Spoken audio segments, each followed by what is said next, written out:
Hello, everybody. This is Neil with Portal to Ascension. So good to be here with you all. And welcome to today, which is the solstice, the winter solstice. And I'm excited to be here with you all. For the first time ever, out of doing like 3,000 Zoom webinars, I actually have a virtual background. I was going to just go with my standard kitchen in the background. I figured let's be a little festive for today. And I'm excited for this because this is the third annual presentation on the solstice. I've committed to a lot of things in my life, but it's difficult to commit to one thing the same day every single year. And I feel pretty proud of myself that I'm doing it for this one. So today we are in the evolution of the truth of Christmas, pagan origins, and New Year's Eve / day. A reason why I really am committed to this event and I keep doing it is because I don't know if you guys noticed, but this time of year has been distorted, commercialized, forgotten the true origins. There's so much symbolism, so much meaning, and so much truth to this ancient wisdom. But this holiday season, for the most part, by 90% of the planet, has been completely forgotten. So it's almost like I feel like on one level, I'm holding it down for some of the truth by just putting this presentation out there. It might only go out to a few thousand people. Obviously, there's like 8 billion people on the planet. But just to put this awareness out there during this time of year, I think it's really important to create some sort of balance and to create some sort of spark of some of the wisdom of the ancient times of how we even got to where we are today, how we got to the celebration of the solstice, how we got to having New Year's Day on this time of year, and what is the history behind it? What are the gods connected to this? And then, of course, what is the reason for this season, Christmas? So I don't know if you noticed, but I'm extremely excited because it's my favorite topic, really. You know, I was raised, I'm raised Hindu, right? I was raised Hindu, but the benefit of being raised Hindu was that I was never told that my way is the only way. So within that, I was able to, I celebrated Christmas my whole life. I would get so many presents on a Christmas day.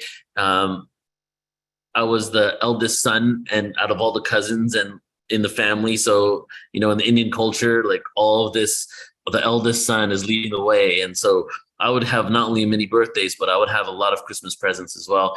And I watched shows on Jesus as a kid, even though I was raised Hindu. I watched shows on Moses. So I was really in the know, if you will, about the concept of Christianity and Jesus. And then when I started going deeper and deeper into ancient wisdom and esoteric awareness, all of a sudden, I started realizing all these manipulations and distortions.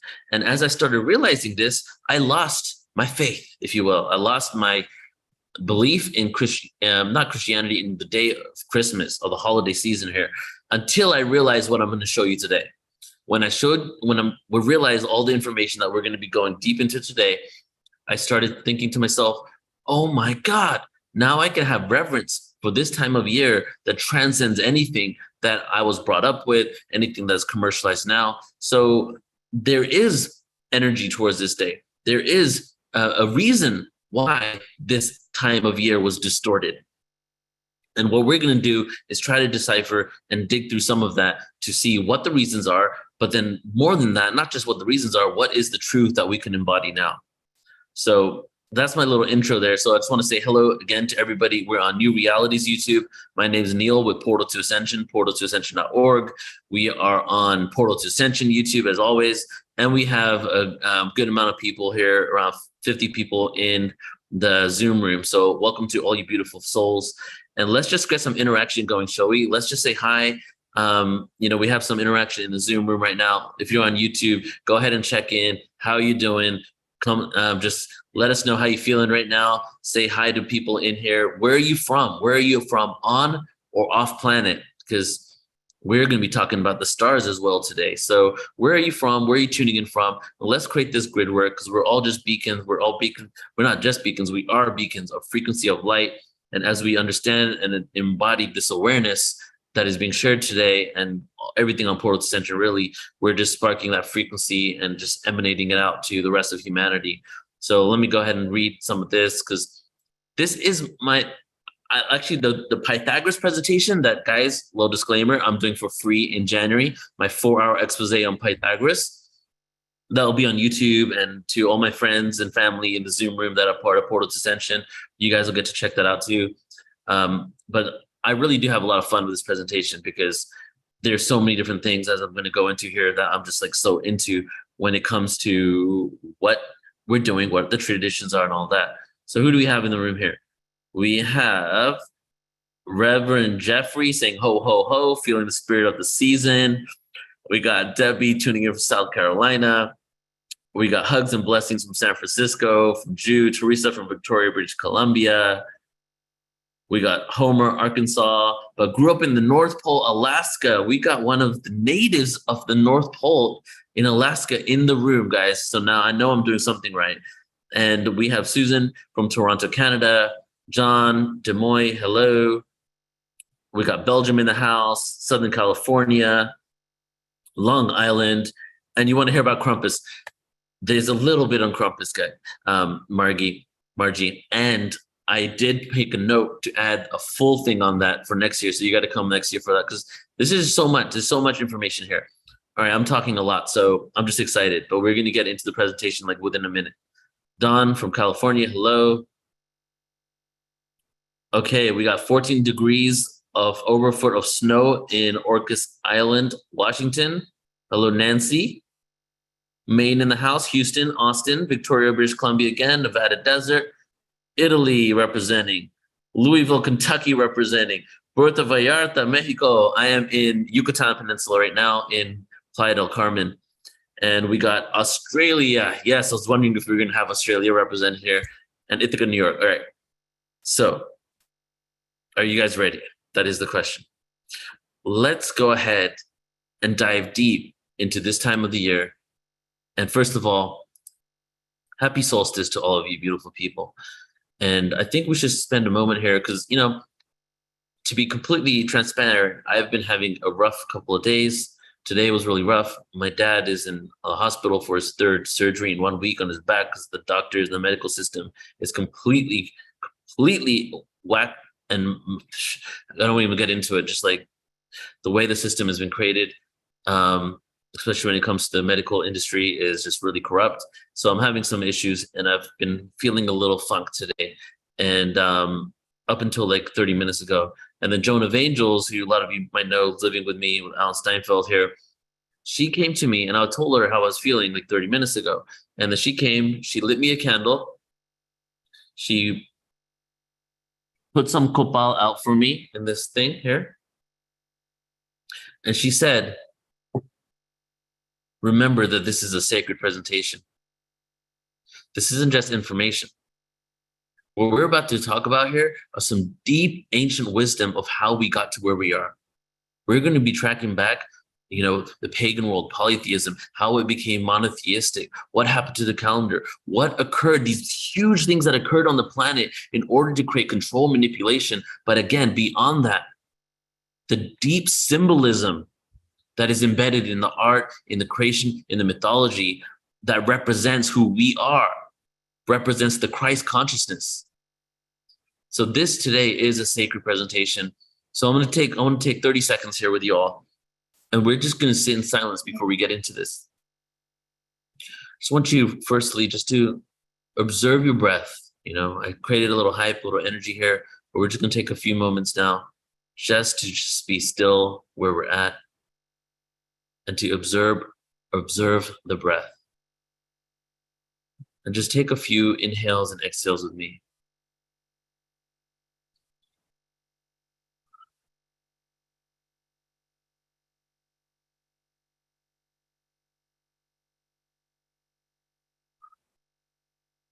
This is all very exciting information. But what is the reason we're sharing this information? With the hopes that with this awareness, we can contribute towards the awakening of humanity. So let's take around 10, 20 seconds for a moment of silence, if you will, for the beauty of what it means to be human, and for the intention of the awakening of the Christ consciousness within us all.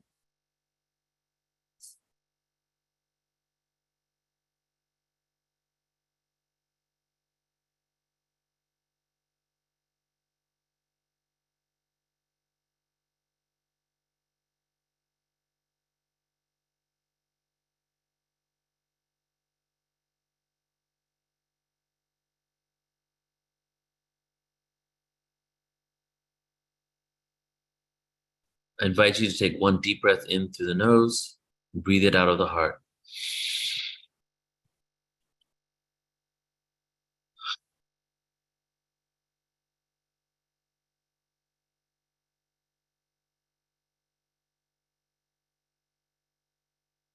All right. So go ahead and open your eyes and let's get into this.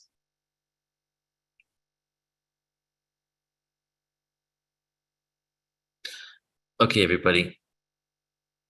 Are you ready for this? Welcome all to the solstice annual celebration, in which I've done for the last 3 years, the third annual presentation on the pagan roots of Christmas, New Year, sun worship, and the Christ consciousness. Right before we get into the first slide, little promotion here that we are doing a Portal to Ascension conference in San Diego, everyone. Just letting everybody know at every moment I get. Portal to Ascension San Diego conference, April 21st to 23rd. And that is the 5th annual. And we're coming back for live events. And this is going to be incredible. Maybe I'll get a chance to talk about this in the end. But we're also going to Glastonbury, which connects to the Christ consciousness, because we have a presentation in Glastonbury for Portal to Ascension Glastonbury, August 11th, 12th, and 13th on Yeshua in Glastonbury in England. So that's going to be extremely interesting. AscensionConference.com from San Diego and AscensionGlastonbury.com for the Glastonbury event.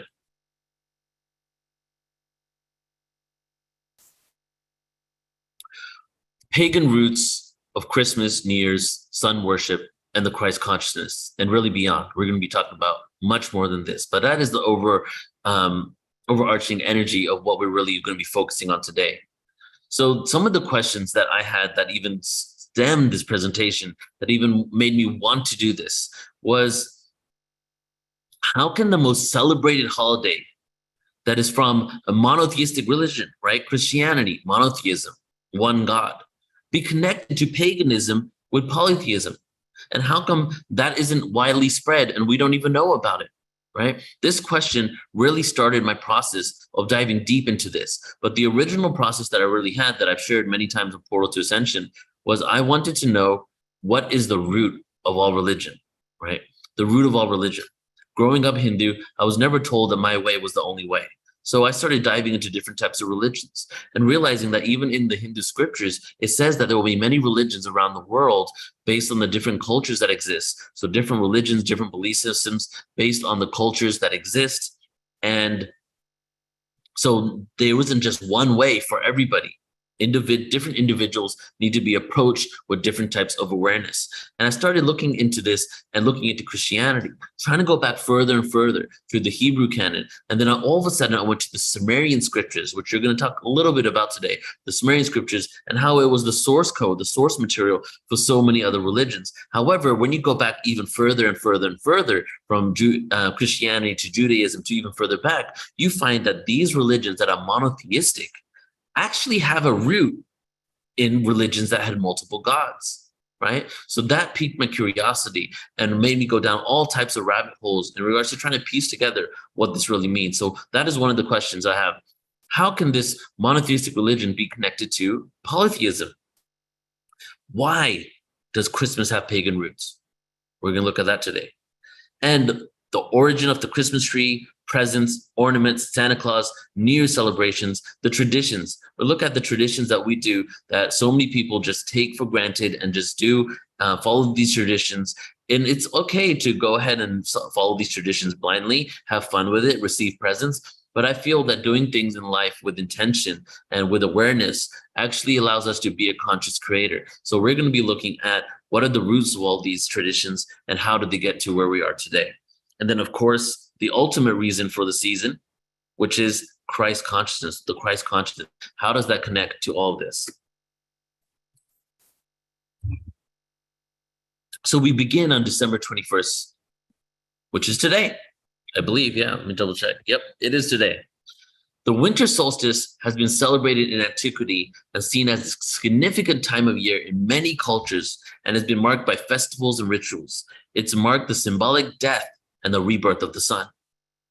The symbolic death, and we'll show in a couple of images and graphs a little later, represents that the angle of the sun in the sky during this time looks like it stays at the same position. Therefore, when after the 3 days of the solstice is over, we start seeing the sun move again. So the symbolic death and rebirth is a symbolization of the sun stopping at this certain angle in the sky, and then all of a sudden 3 days later being what? Resurrected. Christ reference there, and rebirth of the sun. This is also connected to the Maya calendar connection and the 3 days of darkness that you might have heard within this community that has always been around this time.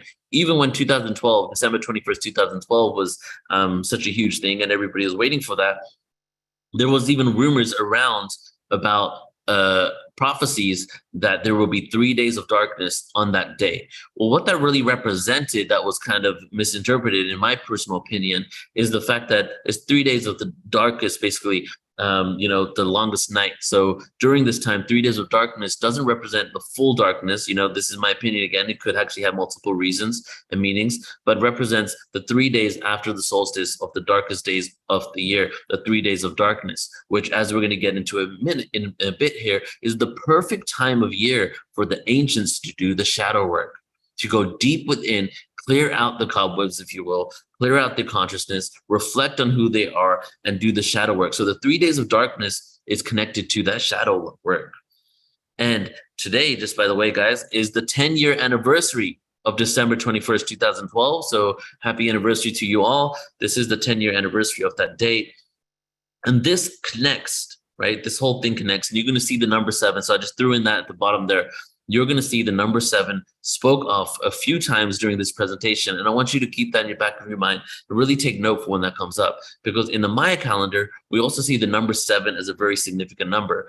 Also, multiple reasons, but the chakra system, which connects to the Christ consciousness and ultimately the crown chakra awareness, also the number 7, and the 7 stars of the Pleiades. Okay, the 7 stars of the Pleiades, in which the chakra system is connected to, and also the Maya calendar connects to the Palladian constellation, which is why the number 7, for multiple reasons, but definitely one of the main reasons within the Mayan cosmology, the number 7 is very important because of the connection to the Pleiades and the possibility that humanity may have been seeded from these 7 stars. So now that we begin with the solstice, let's go ahead and talk about some of the gods of the solstice. And what we're doing here is we're paying reverence. This presentation today is a presentation of reverence to this awareness. And within this, we're going to speak of different gods that were gods of the solstice, and also gods and deities that were the same deity, but with different names throughout ancient cultures.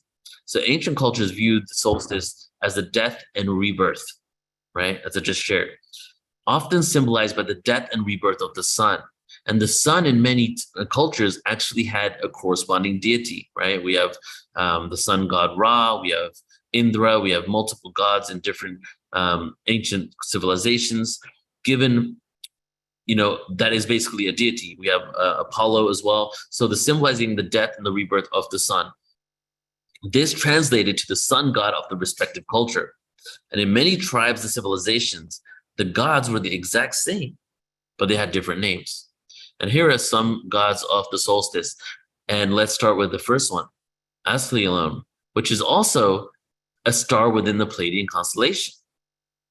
We have Amaterasu in Japan. We have Baldur, the Norse god. We have Mithras in the Roman culture. We have Demeter in Greek. We have Horus in Egypt.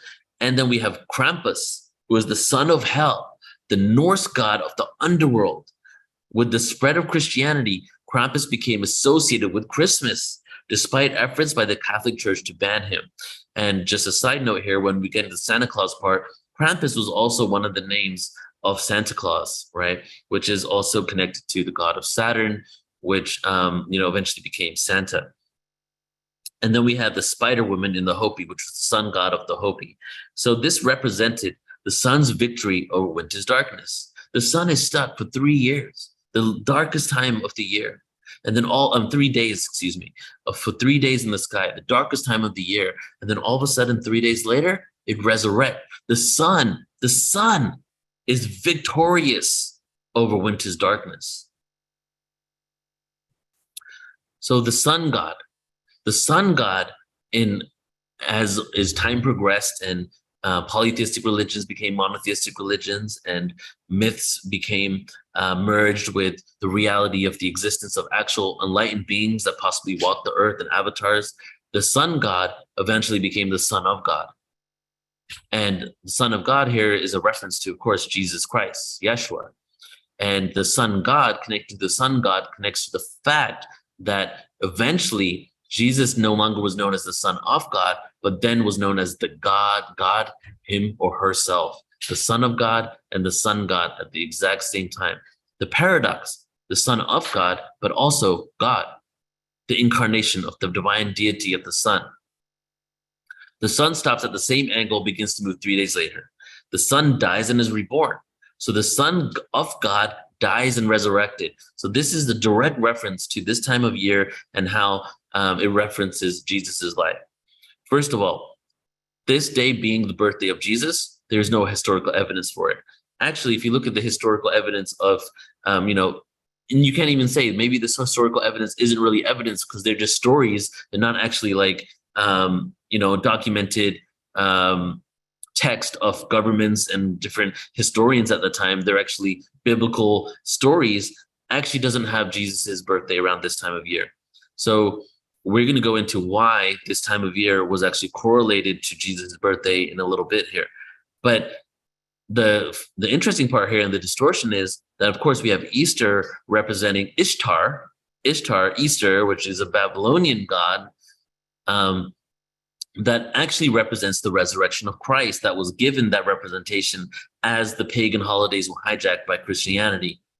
So this whole concept of the Son of God dying and resurrecting is actually put onto Easter, even though it's this time of year that the sun is a symbol of death and rebirth, which we see throughout all ancient cultures, including Christianity. So there's a couple of theories of what really occurred, and the Christianization theory is one of them. In relation to how these symbolism of what's happening in the sky, how the symbolism of these different deities, and maybe a reality of these actual gods and extraterrestrials possibly living on Earth, how this eventually became Christianized within, that eventually led to our modern day concept of Christmas and this time of year. The major purpose for this was to incorporate a widely used pagan holiday to provide incentive and excitement in those who are being forced to convert to Christianity.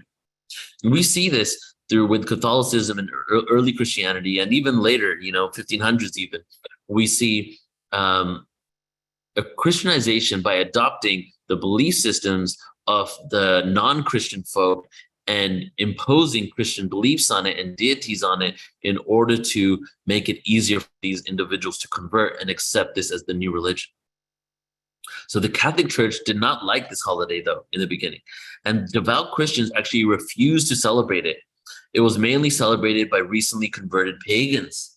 So when, this time of year and Christmas and all the different holidays and the solstice and the sun was actually originally celebrated, well, before that, even before the pagans, completely different context, but was celebrated by the non-Christian world. But when these non-Christian individuals started converting, they continued to keep this holiday that was Christianized, but they kept this holiday in order to hold some reverence to their original belief system. Eventually, though, Catholicism accepted Christmas.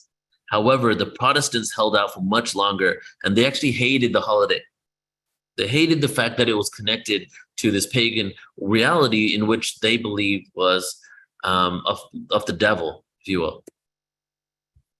Christians actually banned Christmas a few times around the world, up until even more recent. If you think of 1600s as more recent, but compared to the beginning of this holiday, it is more recent. So the Puritans in England overthrew King Charles I in 1647. And here's a portrait here of King Charles. Among their first items of business after the Puritans in England overthrew King Charles in 1647, after chopping off his head, they decided to ban Christmas.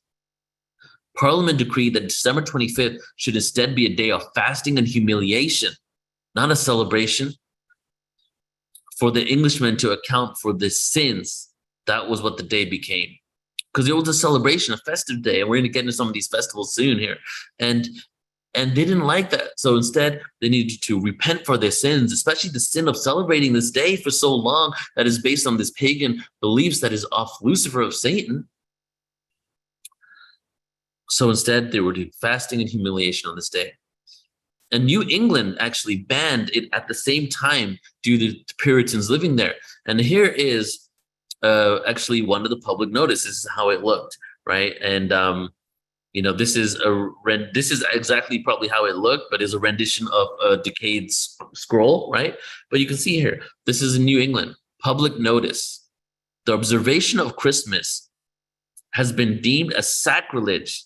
The exchanging of gifts and greetings, dressing, I think this is dressing, in fine clothing, or dressing in fine clothing, feasting and similar are satanical practices and hereby forbidden in the 1600s, with the offender liable to the fine of 5 shillings.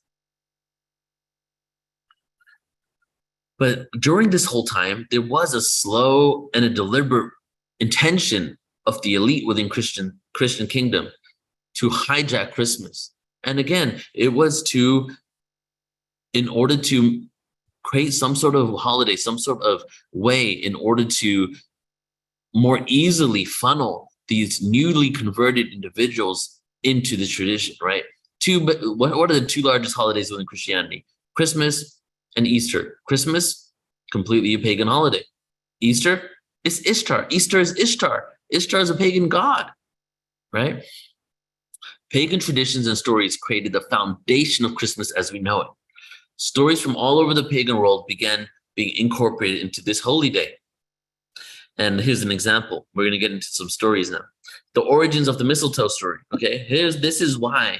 This is the origin of mistletoe, which eventually became something that we so festively and excitingly might hold over somebody or have over the door, and means that you can kiss that person, or you guys should kiss or something, right? So here is the origin of this story. Baldur's Norse god, mother Frigga, honored Baldur and asked all of nature to promise not to harm him. Unfortunately, in her haste, Frigga overlooked the mistletoe plant. So Loki, the resident trickster, took advantage of the opportunity and fooled Baldur's blind twin Hodor into killing him with a spear made of mistletoe. Baldur was later restored to life.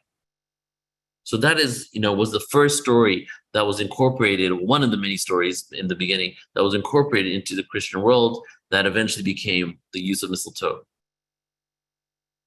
And then Christmas trees and presents. As we're going through now, we're going to go through some traditions here and how the Christmas tree became what it is, how gifts became what it is, why we use ornaments on the trees, and why we do what is commonly done by most of us here if we celebrate Christmas. The use and purpose for the Christmas tree dates back to the times and shamans and mystics in pagan Europe before the conquest of Rome. During the solstice, shamans would collect Amanita muscaria mushrooms on today's date, December 21st, and they will leave them to dry on the branches of the Christmas trees. Little side note, when we use these dates, the calendar had changed quite a bit. The Gregorian calendar, the Gregorian calendar, the Julian calendar, and we're going to talk about the calendar in a little bit here. But this time of year does represent the solstice. So what they called it, what the dates and months were, could have been completely different than what we're calling it now. But it was on today's date, December 21st. And what the shamans would do is they would connect these mushrooms. You might have seen them. They were really, really famous, I guess, psychedelic in the world that has been used by ancient shamans for many thousands of years. And what they would do is they would go to the Christmas tree, the evergreen tree, and underneath these trees were growing wild Amanita muscaria mushrooms. Every December 21st was the time that these would be ready to be plucked. They would pick these mushrooms and then they would put them on the branches of the Christmas tree. So 2 of the traditions have been referenced here. The original gifts and the reason why we have gifts under the Christmas tree started from this, right? And it has been incorporated with many other reasons and traditions all over the world since then. But the origination was these mushrooms underneath the Christmas tree They were the gifts, the presents. And these gifts were given to the community. And so they were the original gifts. And then they were hung to dry for 3 days. What days? The 3 days after the solstice, the 3 days of darkness, the 3 days where the sun's angle stays looking like it's the similar angle in the sky. And they were left there to dry because they were very wet, because they've been growing in the snow.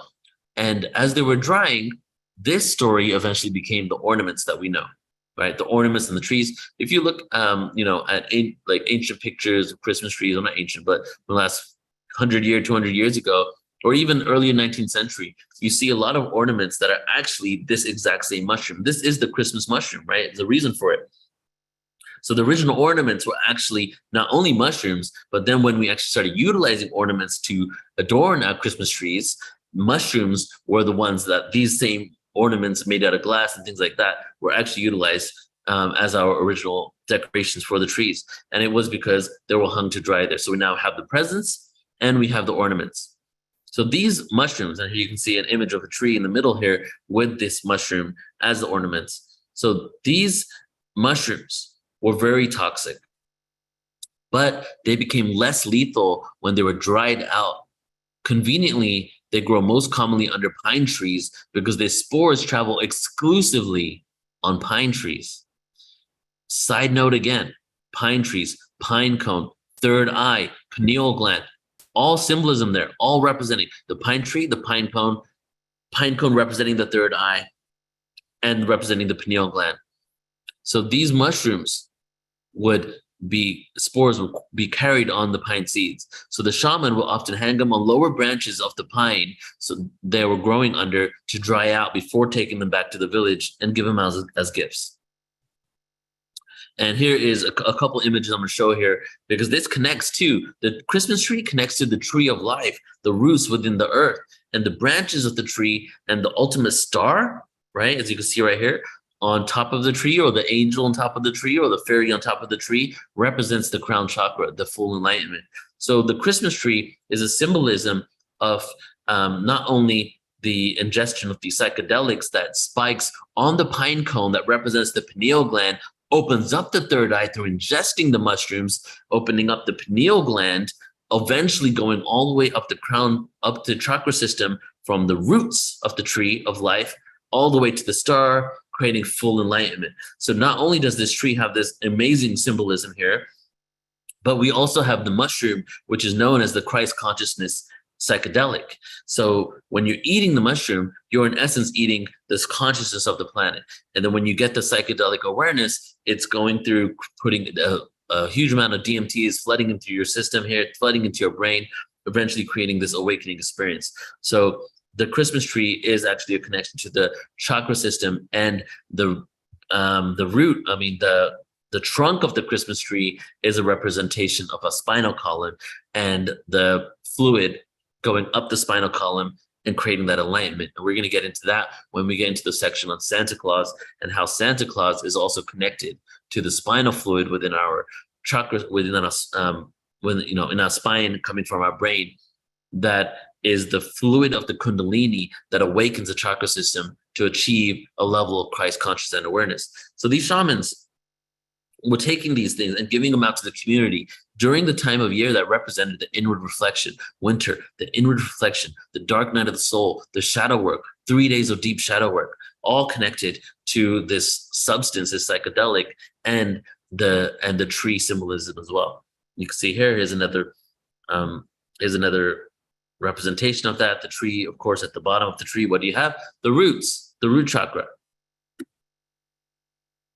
Moving on now to what is right behind me. Here's Rudolph right here. Maybe you can see him. There he is, Rudolph. So, all right, guys, we're going to expose Rudolph right now. Or I should change this to Rudolph disclosed. So while the mushrooms would hang to dry, reindeer would come and consume some of the mushrooms. This is what happened back then. There were reindeer, and the reindeer actually enjoyed this mushroom. So they would come and they would consume some of the mushrooms. And it was easier for them to consume because they were already plucked out of the ground and they were hanging on the lower branches of the Christmas tree, at the right face level, ready for the reindeer to eat. So the reindeer would actually come and they would eat some of the mushrooms, and they would actually get high of the fungi, and they will get so high, right? Or so, let's just say, psychedelically active, that they would actually urinate themselves. The reindeer would eat these mushrooms and they would urinate themselves. The shaman and other members of the tribe would come and drink the snow in which they urinated in. So let me just take a step here and explain this a little deeper. This mushroom is so strong. The only way to ingest it is through fermenting it. So when they would take it to the communities would ferment this mushroom so that they can ingest it and get psychedelic experience from it. Lucky for them, when the reindeer would eat the mushroom, it would naturally ferment in the reindeer's stomach. So when the reindeer would pee out, when the reindeer would urinate, the fermented mushroom also, and the psychedelic substance within that would come out of the urine. So the shaman and, that would actually collect that and, give it out and also utilize with himself and others or herself. And they would ingest it, creating then by receiving a psychedelic experience themselves through the fermented mushroom that happened through the reindeer's gut. So this is believed, and this, I've done a lot of research to see if this is false at all, but all I do is find research that actually backs up that this is true, because I really was curious about this. I wanted to provide as much of an alignment with the truth of our historical record as possible.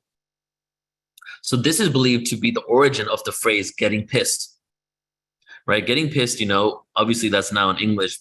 English was not the language used back then. That actually went down in history. And then also getting pissed is actually a term used within England, where I'm from, I was born, that which was also kind of the central area of this use of the shaman and the mushrooms and the trees and all that stuff. It was all over the Arctic Circle, right, in north, and Denmark and the Germanic tribes and all that as well. However, in England, this term "getting pissed" actually is believed to be the root of the term "getting drunk," getting pissed, was from drinking the urine of the reindeer that would create this psychedelic experience. So Rudolph is the evolution of an individual ingesting mushrooms, morphing into the symbolism of seeing a reindeer fly. So now imagine eating the mushrooms, the shaman representing Santa Claus, right? The shaman coming, the reindeer ingesting it, the reindeer peeing it out, the shaman representing Santa Claus, many other representations of Santa Claus too, but one of them ingesting it, being under the influence of psychedelic, seeing the reindeer fly. So this is the origination of the story that we have of flying reindeer. And then Rudolph's nose also is a representation of the mushroom, the red nose. Rudolph the red-nosed reindeer was eating that mushroom.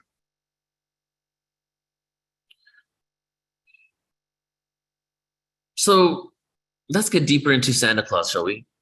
Who is Santa? The original Santa was the shaman that collected the mushrooms with his pointy wizard hat. And mushrooms, as I said, this is the recap of what we just went over. Mushrooms are the ornaments and the gifts spread to the village.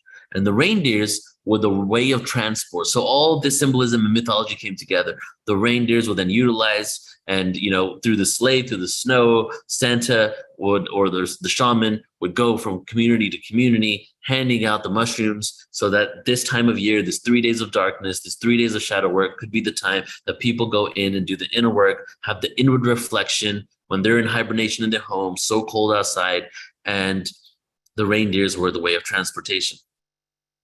The original Santa was commonly depicted as more of a gnome-like little man, often skinny and a little scary. So, and you can see here at the bottom that this is, so the original Santa, we'll talk about how Santa became who he is now, but the original Santa, not until like 1900 or so something, became the jolly Santa that we know. The original Santa, there were other ones like Saint Nick but he wasn't even clothed the way that we know Santa now.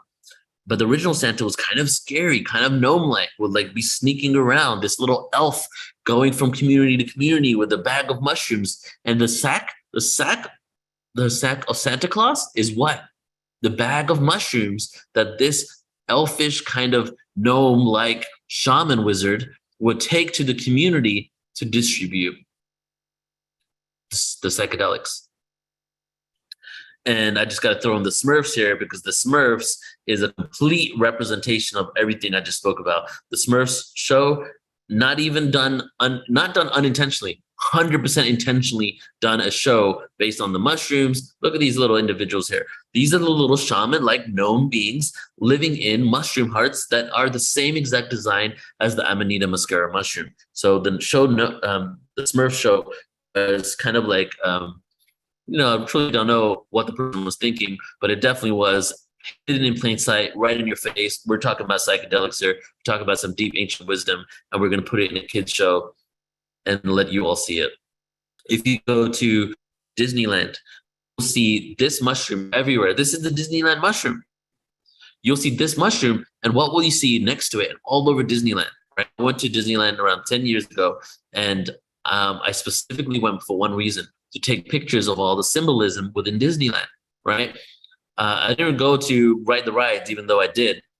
I went to see if I can take symbolism of psychedelics within Disneyland. This was the one in California where I lived. And as I was going around, I was just like dumbfounded at all the symbolism of psychedelics and pine cones. There's like rows of pine cones with, in the middle, this huge statue of a pine cone with a mushroom in it, representing the mushroom, representing the tree of life, the Christmas tree, representing the pine cones from the pine tree, from the pine seeds, carrying the spores of the mushrooms, right? And, I can go deeper and deeper into that rabbit hole, and I guess I will just for a second here. There's a book called Tripping by Charles Hayes. Charles Hayes was actually the roommate of Walt Disney. And he has this whole entire chapter in there about the psychedelics that Walt Disney was on as he was creating different things. Walt Disney, of course, he says he was on other things too, like cocaine and things, but there was a huge psychedelic influence in Walt Disney's creation of everything, which is why it's all over the place. So it's so funny to me that we have like Disneyland is supposed, a lot of you here watching this know how not pure Disney is, but to a lot of people in the world believe it's such a pure thing. This is what children, the Disney movies, but it's just all this symbolism of psychedelics and really consciousness there, just hidden in plain sight. Either doing it for a good reason, for a nefarious reason. Are they trying to just tell us the truth and so that they can't be held accountable in the grand scheme of the universe, that they've actually showed us it, but they show us it through entertainment? Who knows?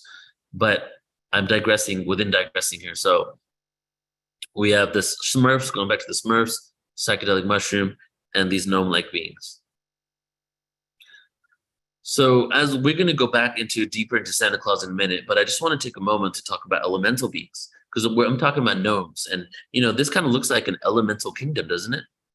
First of all, the word elemental was only really came about in the last 100 years, so I need to let that be known, because a lot of people believe these elemental beings have been here for so long. We've been talking about them as elementals. The evolution and the morphing of the word into elementals is really a new phenomena, but doesn't mean that these beings didn't exist and they were called other things in ancient past. Because in Irish folklore, which has a lot of connections to the gnome beings and Santa Claus as well, definitely goes back 1,000, 2,000 years even, if not even more. So when I say elemental beings and I'm talking about ancient wisdom, I need to have a little disclaimer here that I'm not actually talking about elemental beings being used as a term for thousands of years. That's just what they've become known to us as now. So according to Paracelsus and his subsequent followers, there are 4 categories of elementals, which are gnomes, undines, sylphs, and salamanders. These correspond to the 4 Empedoclean elements of antiquity: earth, water, air, and fire. The Paracelsian concept of elementals draws from several much older traditions in mythology and religion. Common threads can be found in folklore, animism, and anthropomorphism. Examples of creatures such as the pygmy were taken from Greek mythology. The elemental beings, they were spoken of obviously nowadays in a lot of channeling info, channeling the fairy kingdom, the elf kingdom. There are planets out there, elfish-like planets. And this is spoken of extensively in channeling info. So I'm just going to take a few seconds here because somebody just knocked on my door. I'm going to leave the slide up. Give me 10 seconds, and I'm just going to take a look. So we just moved into a new place, and I think it is the owner. So excuse me for a second, and I'll be right back.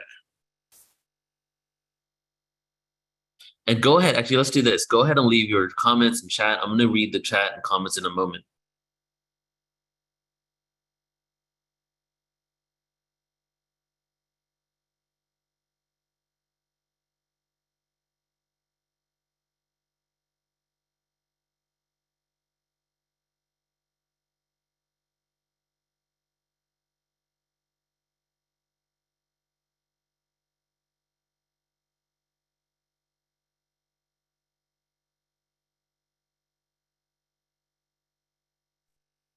All right, so I'm just gonna take a break here and take a look at the chat to just see what kind of things you guys are sharing.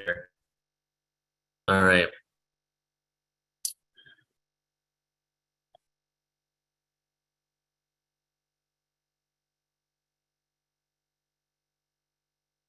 So Margie talks about what I said earlier about how I didn't have, wasn't really told that Hinduism is the only way, right? And she says here, Hindu doesn't try to control people's thoughts and actions. Yes, because Hindu was actually, first of all, Hindu was actually originally called Sindhu. When the Persians entered India, they didn't know how to pronounce sa.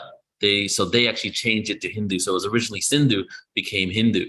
And it was known as a way of life, a dharma, a philosophy of the universe. And then it eventually became externalized. And as it became externalized, it became more a ritualistic religion. Also falling within the Kali Yuga, because as we went into the Kali Yuga, we became more and more ritualistic and contractual. And then Christianity, being birthed during this actual Kali Yuga, you're saying does both, is, has attempted to control people. Yeah, fundamental Christianity. So every single avatar that's walked the planet, there's no real doctrine on them telling people to create a religion out of them. However, that's what we've done, right? The Buddha is a great example because the Buddha, out of all ancient religious prophets, if you will, is the one that is actually documented so well, even within historical documents of governments and politics and kings, that he existed, that there's no doubt in our mind that he actually existed. There's so much actual historical evidence for his life. And he definitely said, so we have so many texts saying, do not create a religion out of me. So the fact that that's what occurred after that kind of shows that that's humanity's nature to follow and identify with things, even though this wisdom, this truth, it transcends all of that, right? So yeah, great point there. Okay, Michelle says, Christ consciousness is universal love, awareness that we are one spirit, all existence. Esu, Jesus, Emmanuel, Sananda's birthday is August 8th, 8 BCE.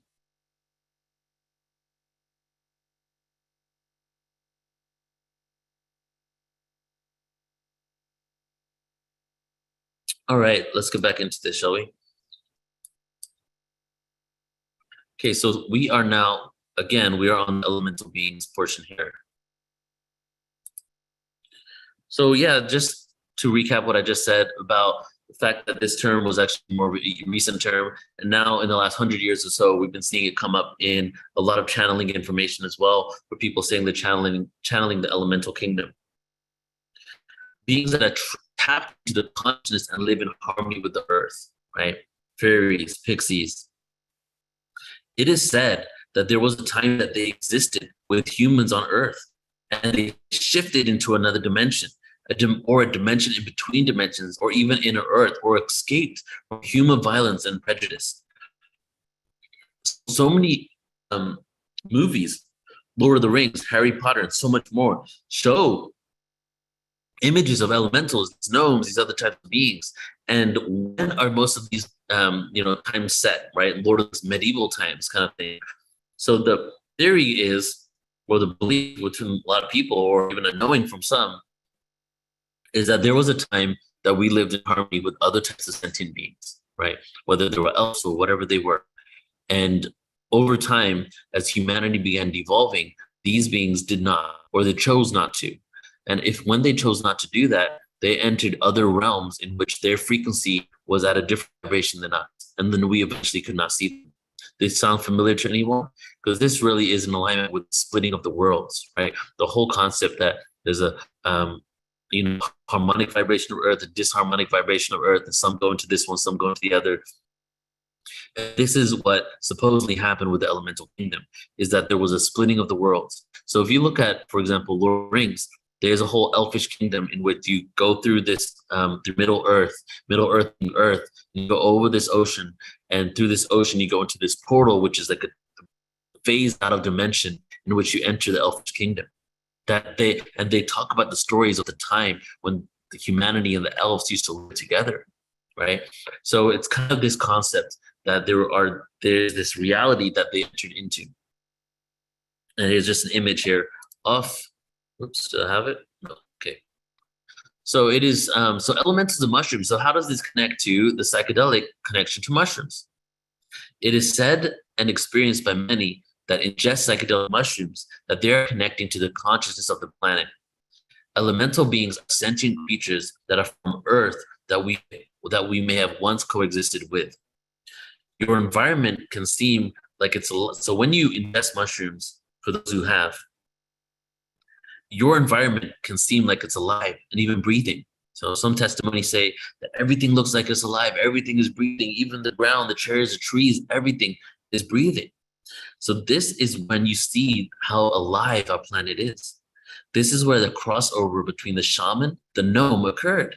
The shaman of ancient times, the elemental concept of that area, right? You know, from the Nordics, from the Arctic Circle, from current England to Scotland to Ireland to the Germanic tribes, you have these stories of these elf-like, gnome-like beings. And there were also the time in which these psychedelics were actually ingested by the shaman. So over time, the shaman, the gnome, the elemental being kind of merged into what eventually became the foundation for Santa Claus. The gnome is the bringer and the keeper of the earthly wisdom and higher consciousness that was correlated with Christmas and Santa. The gnome is the shaman, and the shaman is the gnome, merging together to bring consciousness to the community. Boom.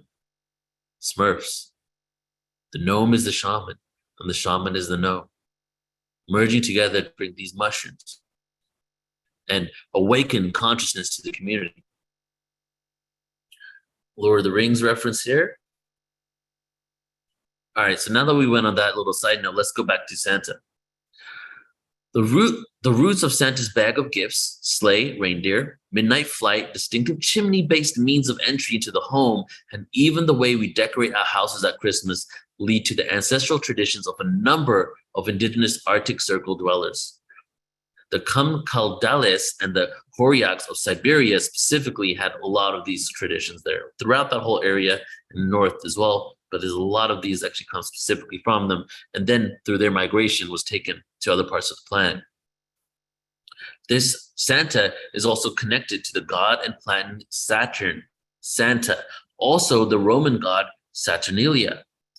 On the night of the winter solstice, a shaman would gather several hallucinogenic mushrooms called Amanita muscaria, or fly agaric in English, and then launch himself flying into a spiritual journey to the tree of life, a large pine, which lived by the North Star and held answers to all the village's problems from the previous year.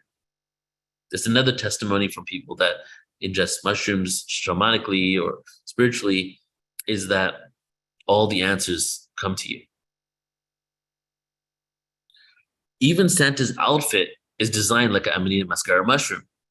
His black boots representing the trunk, his red coat representing the top of the mushroom, his white sleeves representing the dots on the mushroom. And then it was shifted, and we'll get into how it was shifted and made into even more, of what we see today. Saturnalia, a holiday in honor of Saturn, the god of agriculture, was celebrated, beginning in the week leading up to the winter solstice and continuing for a full month. Saturnalia was a hedonistic time when food and drink were plentiful and the normal Roman social order was turned upside down. Romans also observed Juvenalia, which was a feast honoring the children of Rome. In addition, members of the class often celebrated the birthday of Mithra, the god of unconquerable sun, on December 25th. Now, this is important here because this is one of the main reasons.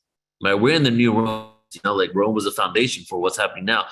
It really didn't stop, and I keep going down rabbit holes because how my brain works, but I'll just go on a quick rabbit hole here.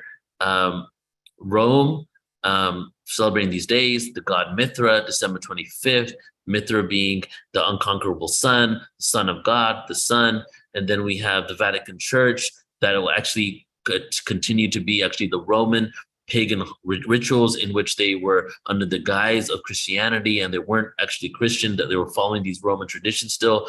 Then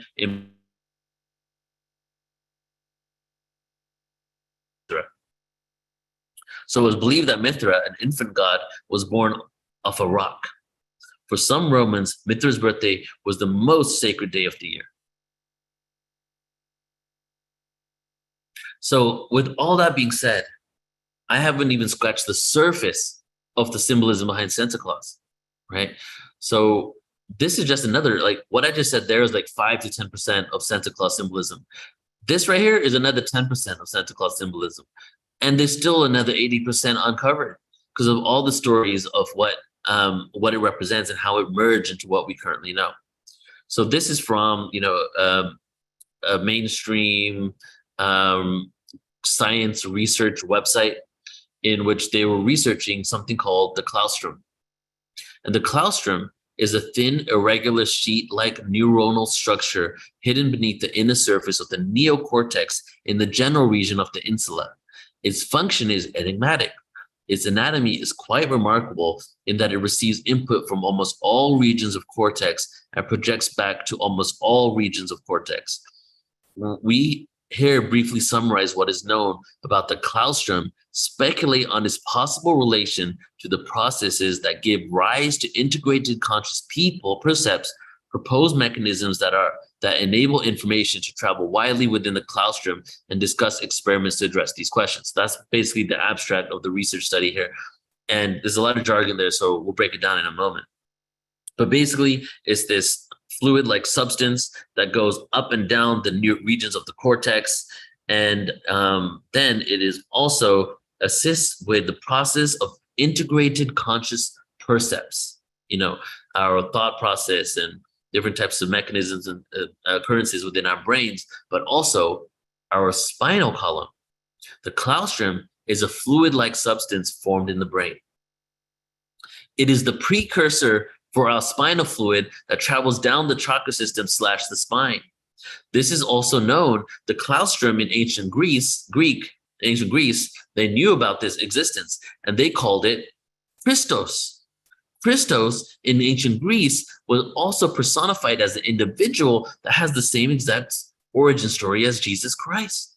But from 1,000+ years beforehand, that was actually a representation of the Christ oil known as the claustrum that starts in your brain and travels down your chakra system, lubricating and allowing your whole spinal column to do all the activities that it does. This was also known as the Christ oil, the cerebral spinal fluid, Christ oil. The fluid goes up and down the spine, and the neocortex, which has been related as a symbol of Santa Claus, going up and down the chimney. So this substance, as it says here, it receives input from almost all regions of the cortex and projects back to almost all regions of the cortex, is another symbolism of Santa Claus going up and down the chimney. The Santa Claus representing the Santa claustrum, representing the fluid that is the fuel for our chakra system and our kundalini, that is actually going up and down in almost like how Santa Claus goes up and down the chimney. So another reference to that. Multiple references to the chimney, I must say, but this is one of the main ones.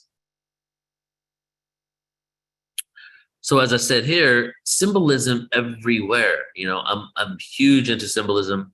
I love to live my life symbolically. And I love this time of year. I love just everything around Christianity. Christmas, excuse me. because of the fact that it's just riddled with such amazing symbolism that is really genius, if you will. Like the artistic nature and the metaphors behind all of this that is occurring within our body is beautiful. But what's the beyond the beauty? What did they know about who we are? How did they know about this information?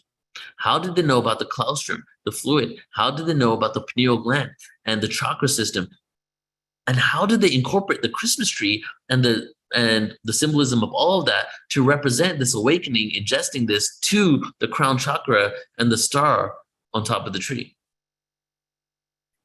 So here is a video off the claustrum. It's about 3 minutes long, because I would love for you guys to learn a little more about it. So I'm just going to go ahead and play this in a second here. Okay, let me share my sound for you all. All right.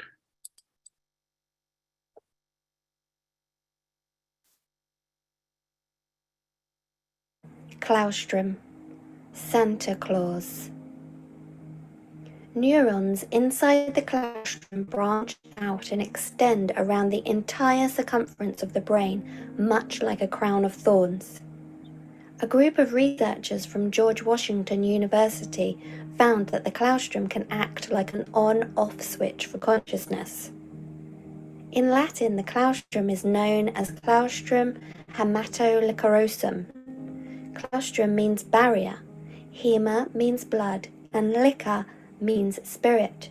Therefore, claustrum hematolicurosum means blood to spirit barrier, which is exactly true, since the claustrum is a barrier between blood and cerebrospinal fluid. CSF is a filtrate of blood. Dr. Carey says, it is from the claustrum that the wonderful Christ oil is formed. In plain modern terms, the light, acting on the substances of the brain, forms cerebrospinal fluid, or Christ oil. 3. Cerebrospinal fluid. CSF is a filtrate of blood. In fact, there is a perpetual exchange occurring between blood, CSF, nerve or interstitial fluid, sexual vital fluids, and lymph. At the claustrum blood CSF barrier, the body turns water into wine every second.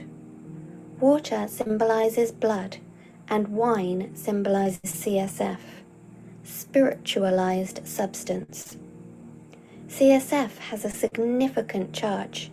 It is saline, salty with minerals, and alkaline, meaning electron-rich. CSF is secretly known as the blood of the lamb. The ventricles are even shaped like ram horns, hence the esoteric affiliation with Aries. CSF is the most electrically conductive fluid in the body. The breath charges CSF. The Great Regeneration relies on the charging and transmuting of this subtle fluid. The Kundalini utilizes that which is termed spinal fluid. It actually ionizes CSF and changes its molecular structure and consequently the basic DNA structure of the entire body. Dr. Zapatera says, CSF acts like a storage field and conveyor for light energies.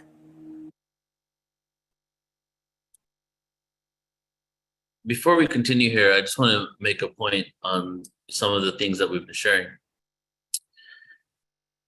I don't know if you guys noticed, but we talked about Saturn. Actually, we're going to get deeper into Saturn in a second, but we talked about Santa Claus, Saturnalia. We talked about the ram's horn right now. Well, maybe you are realizing that a lot of these symbolisms are symbolisms that will then eventually use for who? Satan, Lucifer. So I just want you to see here how a lot of these inherent truths were actually demonized and distorted in order to make us think of them being evil, right? Even the ram horn within ourselves, even the, I forget the name of the deity now, but the half human, half deer being, not the horse, not the half horse, but the half deer being in ancient mythology, that then his head became the symbolization of what they show within satanic rituals. That was actually an elemental being that was pre-Christianity, that was actually a symbolism of nature. That then, as you know, Christianity got hijacked, not immediately when when Christianity came about, because for hundreds of years, all of these symbols were actually utilized in the best ways and harmonic ways in Christianity. But then there was a period of time where it was hijacked. And one of them was with King James. And King James, you know, when he was coming home from France, I believe, to Scotland, because he was King of Scotland and eventually became King of England, he actually, King James the First of Scotland, I believe it was, he actually was in the middle of a storm, and he thought that somebody did some sort of spell upon him. At that point in the Christian world, you know, this is just before 1600s, in the Christian world, these traditions and nature and herbal potions and witchcraft and spells were still commonly used, right? There was a huge connection to earth and nature. And then he had this whole understanding that there was some sort of evil, demonic witchcraft going on. This was one of the few times in which there was a demonization of Christianity that eventually got to the fundamental Christianity that we have today, in which a lot of people are completely blocked off from these truths of who we are, what Jesus, Yeshua, or the truth of his information actually represented, the kingdom of heaven being within. And so at this point is also the beginning of the witch trials, right? So the witch trials happened at the same time after King James experienced this. So he started bringing all these witches, all these people that he thought that were witches, that were responsible of the storm that almost ended his life. And that was when, you know, people that were doing spiritual traditions, nature-like traditions, started being accused of actually being witches. And the name of that video, because somebody just asked here, is, if you look up "light received by the claustrum" on YouTube, you will find that video.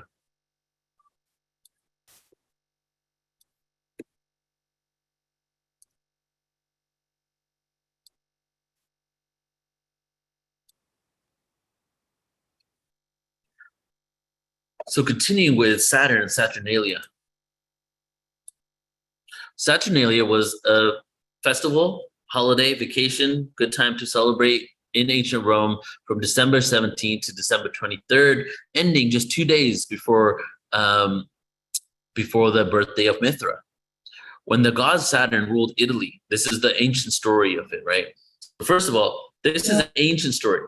So a lot of ancient traditions and cultures, like the Babylonians, you know, and the Romans and other ones around the world, talk about ancient stories that happened thousands of years ago, in which we know that that culture actually did not exist at that time. But when they talk about that culture and they talk about what happened thousands of years ago, they use their own geography to represent what occurred. So they're talking about an ancient time. But because they are in Italy, in that area, and that's their land, and they all these stories of how we've been here forever, and I guess to build up the ego and the pride of the nation, to be like, we are the most powerful, we've been here forever. They start utilizing their own geography to see these stories. A great example is the story of Gilgamesh. Gilgamesh's story probably happened at least 13,000 years ago at the last great flood, at the end of the last great flood. Sumerian Babylon was not what we saw it as in 5000 BC. But Gilgamesh, you know, I have a presentation on Gilgamesh on PortalToAscension.org. You can check it out there.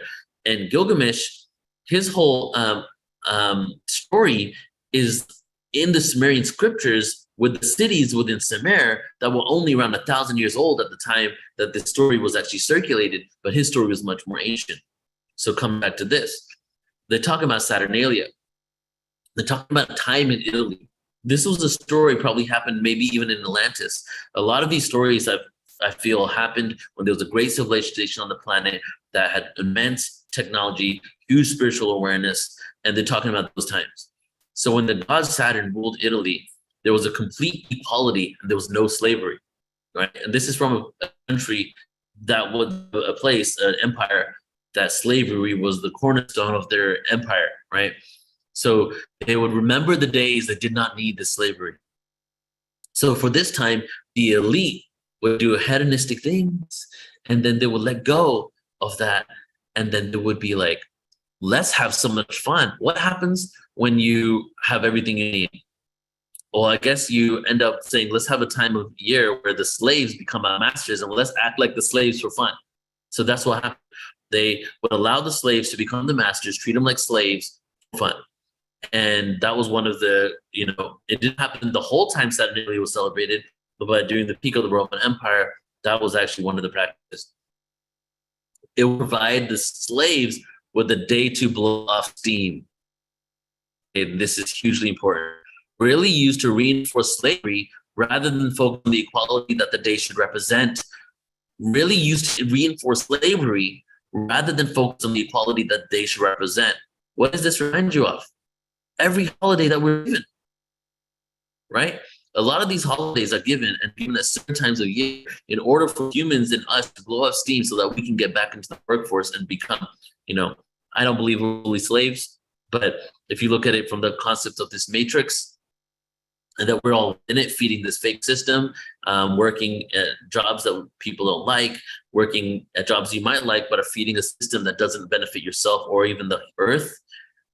This day, during this time of year, which eventually became our Christmas time, was a day that was represented equality, but was actually utilized to allow the slaves to blow off steam and have some sort of freedom for a few days so that afterwards they would be better slaves.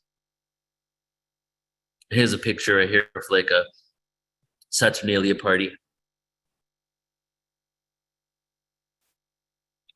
December 21st was considered to be the birthday of the Roman sun god Sol sun, right? Also Sol Invictus, also the birthday of Mithras. So there's a lot of reasons around this day, and it was really Roman, the pagan Roman world, that we actually are utilizing December 25th in the way we do. But that came back from even more ancient time. And a celebration of Kronos. Kronos was god of time, okay? Another symbolism there, god of time, and the Titans and the giants. The sun is at its lowest ebb at this time. So if the sun is closer to the earth, it looks like the sun is closer to the earth, to the ground of earth, because like here's the human right here, here's the winter solstice, and the sun looks like it's closer to earth. So we're celebrating the birthday of the sun being closer to earth. So it's a really huge sun worshiping day. So the Santa equation, all of that just to get to this. Santa Claus, Father Christmas, Father Christmas, Father Time, Father Time, Cronus, Father of Time, Father of Time, God of Saturn, Kronos. Santa Claus, Father Christmas, Father Time to the Father of Time, which is Kronos, which is the God of Saturn. It is all connected to the Saturn worshiping, which then got distorted to be the planet that represents the Luciferian energy, which is a whole presentation itself. I actually have on YouTube, Truth About Saturn, PortalToAscension YouTube, in which no planet is evil, but we give it beliefs, and we put on this energy upon these planets, like this represents that, but we have the ability and potential to polarize anything however we want. So just to show you kind of the Santa Claus equation there. So Santa has represented many gods, gnomes, shamans, and actual historical figures, and possibly even more. So this right here is only one evolution of the reason why Santa is what Santa is. Then, of course, we have the Christian Santa. Saint Nicholas, who was a Turkish cardinal in the 14th century, who was known for his kindness to children. This was immediate connection when Christians began adopting the holiday. However, all elements of Santa, including the pants, the hat, and the bag, and more, all originated from the ancient pagan shamanistic stories. In the 20th century, though, Coca-Cola played a huge role in rebranding of Santa Claus to what we know him as today. He went from a gnome-like being to a chubby, happy-go-lucky Santa that we currently know. The modern Santa. One of the first illustrations of Santa Claus was in 1862 when an American Civil War cartoonist, Thomas Nast, drew a little elf, elemental, supporting Union soldiers at Christmas. This image would eventually serve as the image for Coca-Cola. In 1930, artist Fred Midson painted a Santa drinking a bottle of Coca-Cola in a department store. In 1931, Coca-Cola commissioned illustrator Haddon Stoneblum painted Santa for Christmas advertisements. Those paintings established Santa as a warm, happy character with human features no longer were known, including rosy cheeks, a white beard, twinkling eyes, and laughter lines. The transformation to the current Santa was the product of the Swedish artist Haddon Sundborn, who, commissioned by the company, changed the traditional and more pious image of Christian folklore into that of Santa Claus of our days. And that is a lot of information on Christmas and the solstice. So now let's move into New Year's, which is also connected to this time of year, of course, but is also connected to the solstice and to and Christmas in general. So we're going to go now into really about what this day is and what it represents and how it actually became to be this time of year, New Year's. You know, because any time of year, you go 365.25 days later, you get to the same point in the sun. So why is it that we chose this specific time of year? Theodore H. Gaster says in his book, The New Year, "There is scarcely a people, ancient or modern, savage or civilized, which has not observed it. In one form or another, yet no other festival has been celebrated on so many different dates or in so many seemingly different ways." New Year's Day, the Julian calendar history. Christmas has been closely connected to New Year's Day since the days of Julius Caesar. The original date for the New Year was March 25th. We can partly thank the Roman king Numa Pompilius during his reign of 715 to 673 BCE. He revised the Roman Republican calendar so that January represented March as the first month. But even though it was done 700 BCE, it was not accepted or implemented widely. Since January was named after Janus, the Roman god of all beginnings, right? January, Janus, Roman god of all beginnings. March celebrated Mars, the god of war. Some sources claim that Numa also created the month of January. However, there's evidence that January 1st was not made the official start of the Roman year until 153 BCE, which is around 500 to 600 years after the Roman king actually deemed it to be the beginning of the year. However, even then, it wasn't even fully accepted.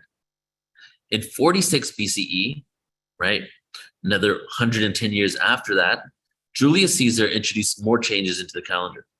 Though the Julian calendar, as it became known, retained January 1st as the original opening date of the year, with the expansion of the Roman Empire, the use of the Julian calendar also spread. Now we're starting to see it more accepted in the world because the expansion of the Roman Empire during Julius Caesar's reign. However, following the fall of Rome in the 5th century, 500 years later, many Christian countries altered their calendar to be reflective of their religion, and they went back to March 25th. So it went around the world. A lot of people still celebrated March 25th. And then when the Roman Empire, Western Roman Empire collapsed, many of the Christian world then eventually went back to March 25th. And it was known as the Feast of Annunciation and became the common New Year's Day, right? 5th century CE, common New Year's Day, March 25th. The Christian world predominantly still celebrated March 25th as New Year's until 1582, right? That's 2,100 years after it was first introduced by the Roman king. That's 1,540 years after Julius Caesar started taking it around the world in the Julian calendar. So it took that long for it to shift to what we have today as New Year's Day. It became clear, and we're talking about the Western world. Don't forget the Eastern world, Chinese calendar. A lot of people, empires there worship their own dates based on the stars, based on astrology. In India, the New Year's Day in India was and still is, even though they represent the Western calendar too, was the return of Rama from the forest after being banned, and Rama and Sita story, and Ravana, right, representing the evil deity, taking Sita and kidnapping her, and then Rama rescuing Sita and coming back happened around October and November, modern October and November. Every single year, it's a different date because it's based on the alignment of the stars. So where the stars were at that specific date when Rama came back was a representation of the Indian New Year up until a huge influence of the Western world in India. So, and a lot of times, the Festival of Lights in India, which is actually the return of Ram, where they light the divas, is actually a representation of the actual New Year. It became clear that the Julian calendar required additional changes due to miscalculation concerning leap years. The cumulative effect of this era over the course of several centuries caused various events to take place in the wrong season. It also created problems when determining the date of Easter. Pope Gregory the 13th introduced a revised calendar in 1582, which is around the same exact time as the Western world, the Christian world actually adopting it as well. In addition to solving the issue with leap years, the Gregorian calendar restored January 1st as the start of the new year, while Italy, France, and Spain were among the countries that immediately accepted the new calendar. Protestant and Orthodox nations were slow to accept it. Great Britain and its American colonies did not begin following the Gregorian calendar until 1752. Before then, they celebrated New Year's Day on March 25th. So only 300 years ago has it really been widely around the entire planet. Okay, we're gonna jump forward into more New Year's Day information in a second, but I'm gonna go ahead and take a little pause right here and fill up my water and just take a look at everything he's saying here.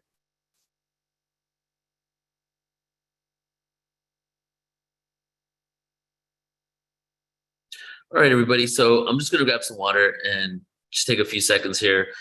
Go ahead and say something in the chat room. What are you feeling about this information? What is it bringing up for you? What is something that you're interested in here? And just get some energy going, and I'll be back in about 20 seconds.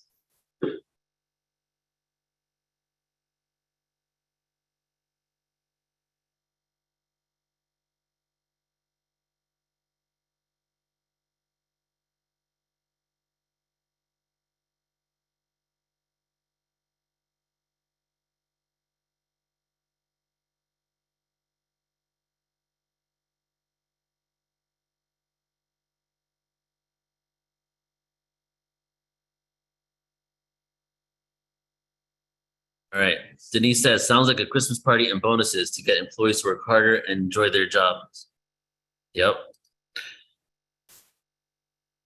Breaks are needed as the info is full and rich and needs time to be absorbed. Okay, good to know, Nancy. Good to know.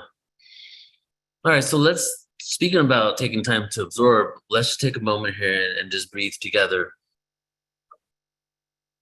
Because what I'm getting at with all this awareness is that it's all about the Christ consciousness, and it's about the symbolism, and it's about the artistic nature and the antiquity of humanity. How ancient we go. Isn't it amazing and interesting to know all these different things that happened thousands of years ago to get us to where we are now, right? And a lot of these different traditions even date back to a great civilization that probably existed on the planet that may have got wiped out with a great flood, okay? So these are collective memories of humanity that have come out in beautiful mythological and real literal depictions as well, and stories that we're now utilizing and doing. When I found out these truths about Christmas, the solstice, and New Year's, I had gone for just to be completely honest, when I woke up to this information in 2001, consciousness, extraterrestrials, ancient civilizations, when I woke up to all this, 2004, 2005, I was like 22, 23. I'd already been in this for a few years, and I'd been celebrating Christmas my whole life. I then started kind of not liking Christmas, kind of hating the control, the consumerism, what's been happening, all this stuff. And then all of a sudden, 2006, 2008, I started realizing all this information. And now I celebrate this time of year more than I ever have, because I feel that I'm doing it with true reverence for the meaning of it all. When I put up a Christmas tree, I see the tree of life. When I see the gifts under the tree, I see that it represents the seeds that have been left by the deities, by the gods, by the planet, in order for us to give an awakened, to be an awakened being. And when I see the light at the top of the tree, I see the representation of the potential that humanity has. So when you go into these ancient stories, it's truly a symbolism. All these stories are symbolism of how we can be our true potential, how we could continue doing the work in order to clear out the energies and the density of this reality so that we can truly live in harmony and peace. We have a comment here. This discussion has encouraged me to take magical mushrooms. How do I get That's so funny. Jessica says, I, for one, am still deprogramming from being raised in a very strict Christian dogma. Is helping me heal a lot of this information. And yes, we are reclaiming the truth. Thank you so much for sharing that, Jessica. I love what you guys are sharing right now. You know, feel free to keep sharing anything because that feels so good. All right, let us get back into this.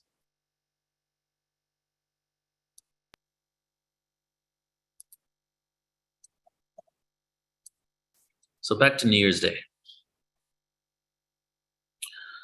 So I'm just going to read the part, you know, I have a tendency to read what I read multiple times over. So I'm going to do it just for this last part here, just to funnel it back into what we're talking about. In addition to solving the issue with leap years, the Gregorian calendar restored January 1st as the start of the new year, while Italy, France, and Spain were among the countries that immediately accepted the new calendar. Protestant and Orthodox nations were slow to adopt it. Right? It was very interesting. Protestant and Orthodox nations that were like became fundamental, the roots of fundamentalism, were actually still following the traditions of the pagan world, right? Not even knowing it. See the blind faith that has just happened. A lot of people, even 1,000 years ago, hundreds of years ago, were even aware of the roots of what they did and why.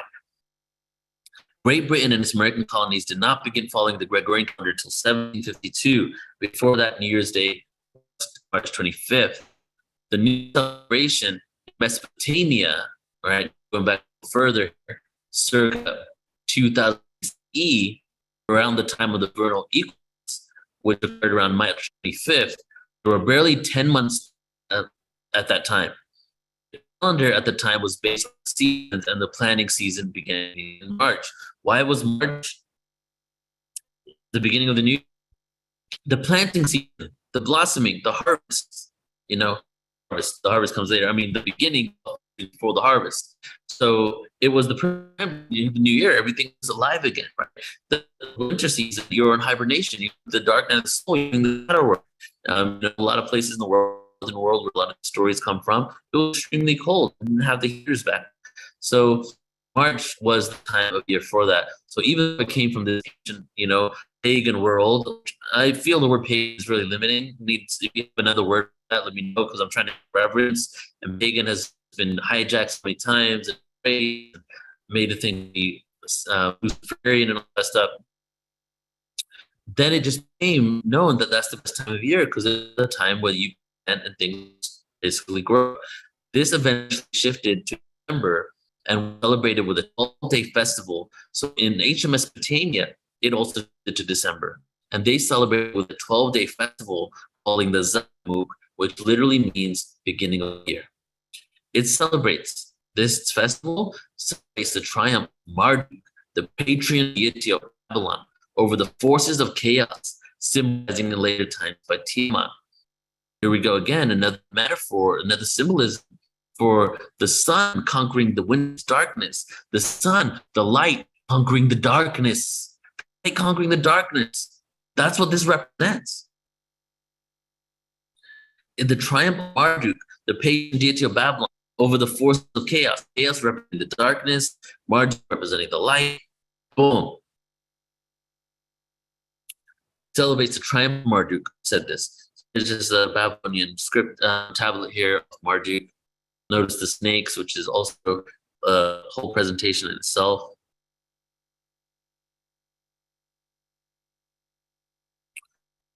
So this wouldn't be a presentation in which we speak about Christianity without speaking about the Council of Nicaea. And also, I'm going to do I don't want to go too deep into this because I want to also honor my ignorance in some places. And I really, really, especially as of late, have been focusing on what I know rather than speculating upon what I've researched, rather than what I've heard from others. You know, a lot of you might have heard the Council of Nicaea, manipulation of Christianity, gospels that were thrown out. Is there much for that? It's not too much. Some of this probably did happen. The Council of Nicaea and the doctrine and the text actually exist. You can. It doesn't really even speak about that, but there are some things that in there that we're going to talk about. Thus said, let me read this quote, King James Bible, 1611. Thus said the Lord, learn not the way of the heathen, and do not dismiss the signs of heaven, for the heathen are made at them. Jeremiah 22, King James. The heathen is representing the pagan world. Be not dismayed the signs of the heathen. The signs of the heathen represents the traditions and the beliefs of the pagan world. The King James Bible is one of the most manipulated versions of the Bible that is in the existence. So many things, including this, were verses that were added at a later date. So in alignment with the new calendar coming about, a shifting from 1500 to 1600, there was a huge shift from anything pagan to 100% the foundation of the modern world. Also, the witch trials, right? The people who worship nature and things like that starting to be demonized as witches. Here's a little image here of the Council of Nicaea. So what was this council? Well, there was a debate. Basically, Constantine, the Emperor Constantine, called forth around 325 AD, called forth all of the elite, if you will, or popes and priests, and the different sects of Christianity, because there were so many, and called the leaders forth in order to create a council of Nicaea. And within this council, they had a discussion of a few things. One of the things was there was a debate of who Christ was. There was two opposing sides. And one of the main reasons for this meeting was to decide which one is right. There was two opposing views, and Constantine wanted to squash this quarrel, plus other things, create manipulation, control, and all that, but wanted to squash this quarrel so that they can go forward with the Christian world with one of these being the predominant thing and create it as an umbrella religion that everybody could go into rather than these opposing sects. That kind of backfired, right? Because look at how many sects there are now. So there was a debate over who Christ was. Was he a man who became ascended and enlightened, or was he the actual incarnation of God? That was what it was about. Who was he really? Was he God incarnated, the Son of God, but really God? The Son of himself, if you will? The Son God, don't forget, the Son God became the Son of God. Jesus and his life and his resurrection represents the Son. Jesus and the Son, S-U-N, are one and the same. The Son is God. So does Jesus represent the actual God during this sun worshiping time? And, this was during sun worshiping. So all the a lot of pagan religions before, the Greek traditions, Sumer, and Egypt, the sun god, it was the time of worship of the sun god. Christianity was just a continuation of that. Christianity was the Son of God now, like a personified individual, rather than the God himself. So they were like, wait, is Jesus the Son of God, but also God? Or was he an individual that attained avatar-like status? The belief was he was an enlightened human. So what won out of Council of Nicaea, what was actually victorious, the side, was that he was an enlightened ascended human. So what I believe too, so I think like partially the truth actually came out of that original meaning, right? There were other things that happened, of course, that were manipulative and control, but that part actually won. He was not God incarnated. He was actually an enlightened human. I read parts of the Council of Nicaea, the actual original text. That's where I got this from. And he believed that he was an enlightened human. He won popular belief. But then later, through popular beliefs and basically grassroots movements, right? Not in a great way, I would say, but grassroots movements to control the masses from the other side that believed that he was God, even though the people that won out of that were the ones that thought that he was an enlightened being. Who really won over the next 50 plus years was the belief that he was God incarnated. So now fast forward to modern times in Christianity and fundamentalism. Jesus is the Son of God and Jesus is God. Jesus is actually God, right? That this is where these two beliefs kind of butted heads, if you will, and then the eventual belief that we currently have came out of. Also, the control part. There was a debate over what gospels will be utilized because there was no one canon of information. There was so much. It was fragmented. There was different gospels. There were gospels close to the time of Jesus' life. There was newer gospels. There was stories about stories. It was just so confusing. So we needed to create a consensus, and we're going to choose one of these sides, and we're going to create an umbrella religion to exert control and to not have so many people warring within the Roman Empire, so we can maintain order, right? Through chaos will come order. Also, an Illuminati phrase. How are we going to do that? Well, we need to really figure out which ones of these are going to benefit us. And the ones that were chosen were the ones that benefited control, benefited worship, but also allowed for the Roman emperor to still be the head of state and to be now appointed by not the gods, but by God and Jesus himself. The Muratorian canon. So now, I was curious as I was doing this presentation, when was the first compilation that actually occurred that resulted in an actual Bible that we currently have? You know, and some of us, when you go to hotels and you open up that drawer right there and there's a Bible there, well, what's the root of how that even occurred in the first place? Well, the first compilation was in 200 AD and was called the Muratorian canon. And this is it right here at the bottom, okay? So the bottom left is actually an image of it.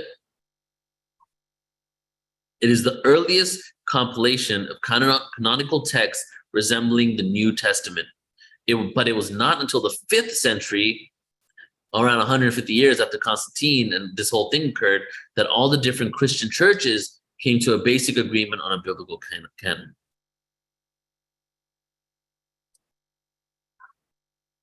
So now we're still talking about New Year's here. So we've talked a lot about the Christians and Christian years, and I talked about a few different places in the world, and Indian tradition as well, and Babylonian tradition, and Julian calendar, the Roman calendar.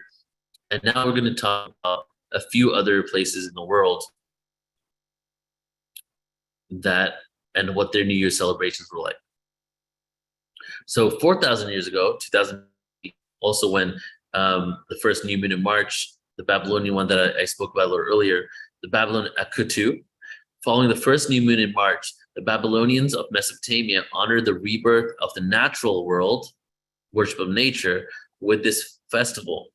Statues of the gods were paraded through the city streets, and there were ceremonies symbolizing the victory over the forces of chaos. Sound familiar? This is also the ritual humiliation of the king on this day. Another root 2,000 years before Saturnalia was worshipped in Rome, the foundation of it, ritual humiliation of the king on this day. Then going into this day where they basically give the slaves a day to be the kings and queens and actually treat the hierarchy as if they're the slaves. And then we have Janus in ancient Rome. Rome, they love to party, guys. And in Rome, multiple celebrations, long celebrations actually. 2,000 years ago in Rome, years of tampering, and Janus, being the god of the new beginnings, years of tampering with the solar calendar eventually established the holiday on January the 1st. January carried a special significance, a lot of change and beginnings.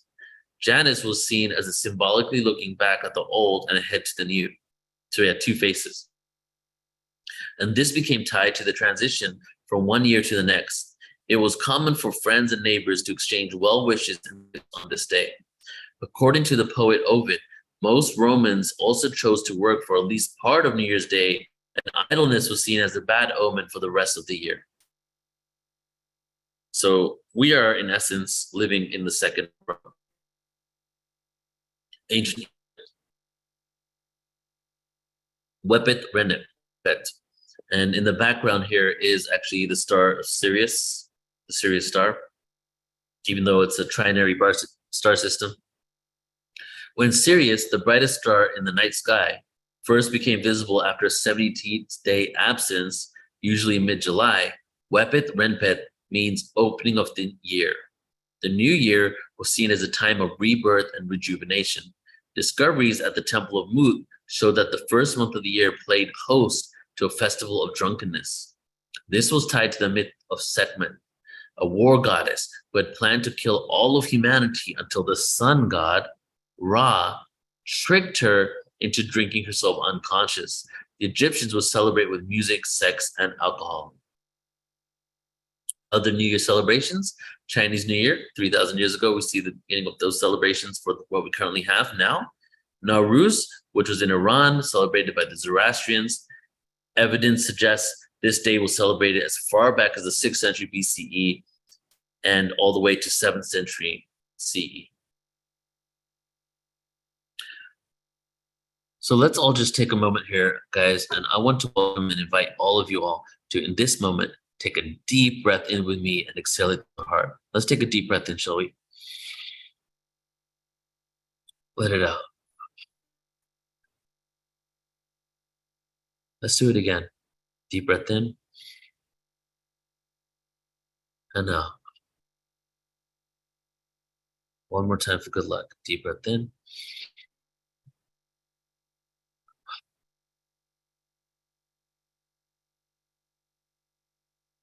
As I said in the beginning of this presentation that Joan mentioned to me 30 minutes before we went live, this is a sacred presentation. We're speaking about ancient times here. We're speaking about the stories of how we got to who we are and why we do the things that we do.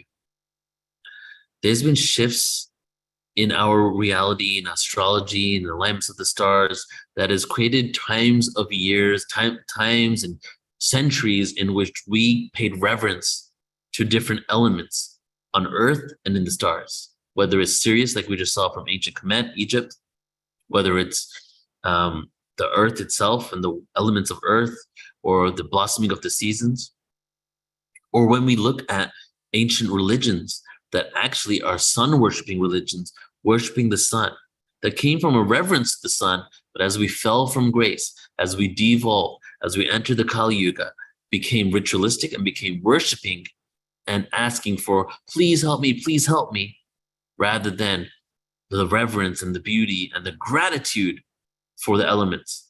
We went from a place of gratitude from the elements of all creation, not just Earth, but all stars, Sirius, sun, everything, to please help me, sun, please help me, God, right? And then Christianity, the major religion of Christmas at this point, coming from this pagan world, that is actually a continuation of sun worshiping, in which has been under the disguise of a personified deity that was the Son of God, that is actually the S-U-N of God, the Son itself. Not to say that Jesus didn't exist, because I think Yeshua did, and all the symbolism was combined. But this gives us a perfect segue into speaking about sun worshiping and how it connects, because the solstice, let alone Christmas and New Year's, what is New Year's? Well, it's a representation of one holy lap around the sun. What is Christmas? Well, it's a representation of the birth of the Son, Jesus.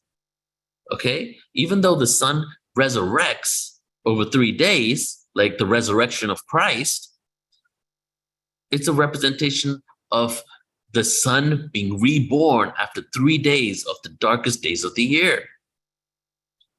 Rebirthing of the sun. That leads into New Year's, which is the beginning of a whole new lap around it. We can track sun worshipping ritual in Mesopotamia called Babylonian Akitu. That's what I just showed you, 4,000 years ago. Christmas, solstice celebration, New Year's Day, sun worshipping day, all sun worshipping days. Remember Amun Ra or Amun Ra, right? It became Amun later. Ra Amun, Ra Amun, Ra from Egypt, the sun god from Egypt, right? sun god from Egypt's last name or first name, however you want to say it, Amen, which came from Amun, then became the closing prayer for Christianity and Judaism. I don't know if they have in Judaism, but Christianity, Amen. Amen, utilizing Christianity, was the name connected to Ra that was the sun god. Now it's utilized in Christianity to end a prayer in which we're worshiping the Son of God. Seeing all the symbolism connect here. The Egyptian sun god, Ra, Amen.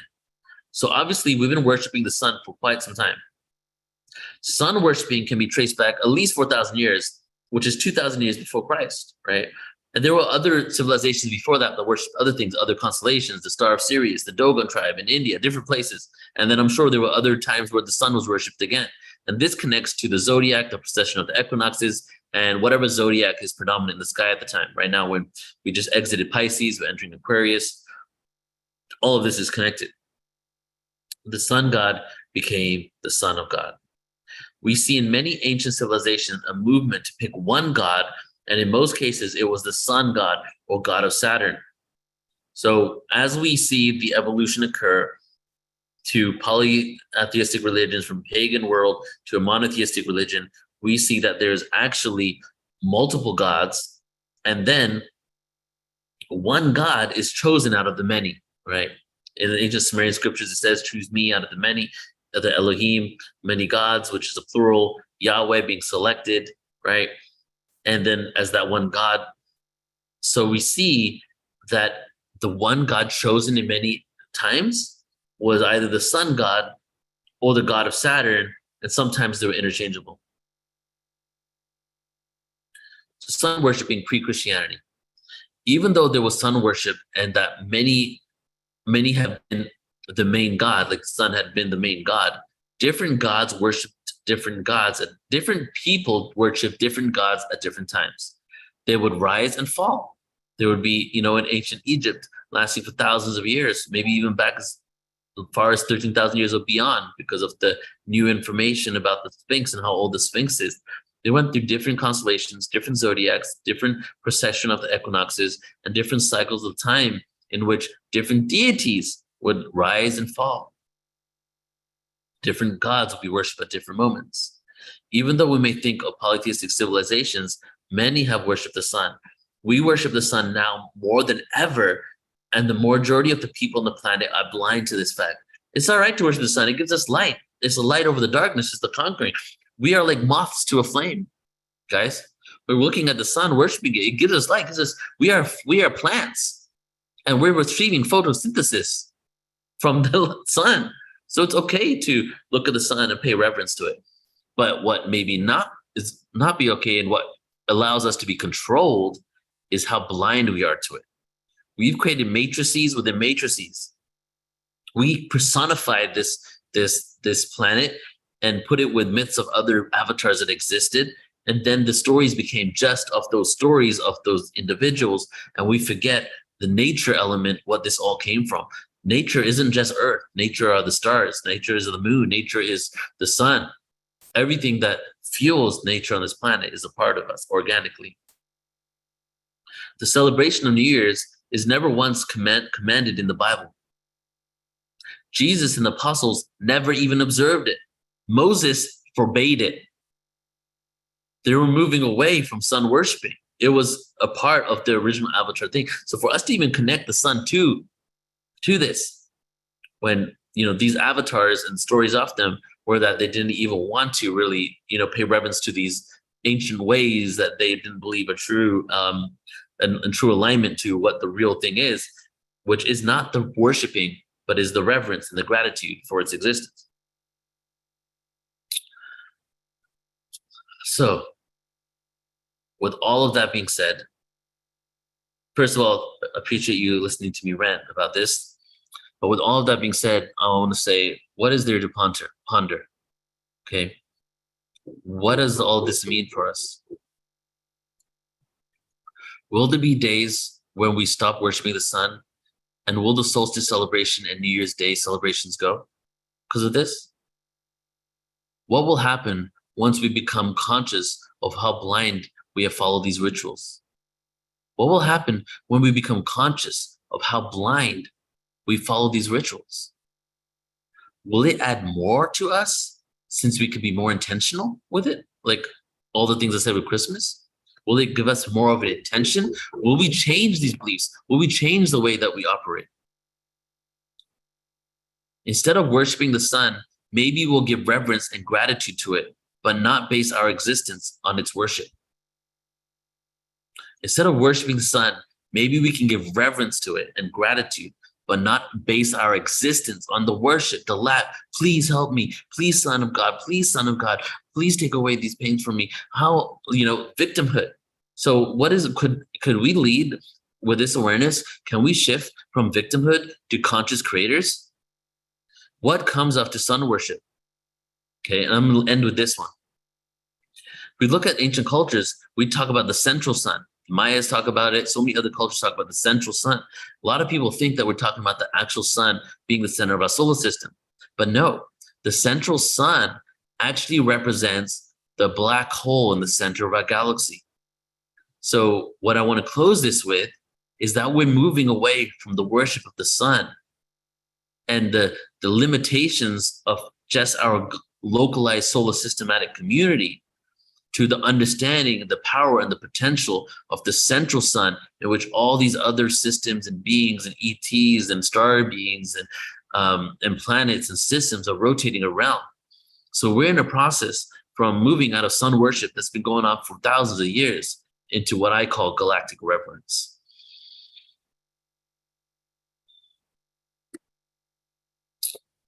So thank you all so much for listening to me, tuning into this today. And I just want to say, Merry Mushroom, Christ Consciousness, Spiritual Awakening, Tree of Life, Pagan, Sun, Seasonal Awakening, Santa Claustrum, Spinal Fluid Reverence Day /period. I appreciate you all. Love you all so much. I'm going to close the presentation and see what you guys have to say and share right now.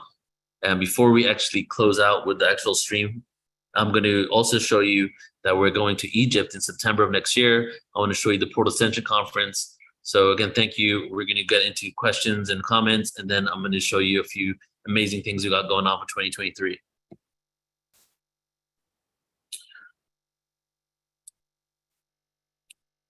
All right.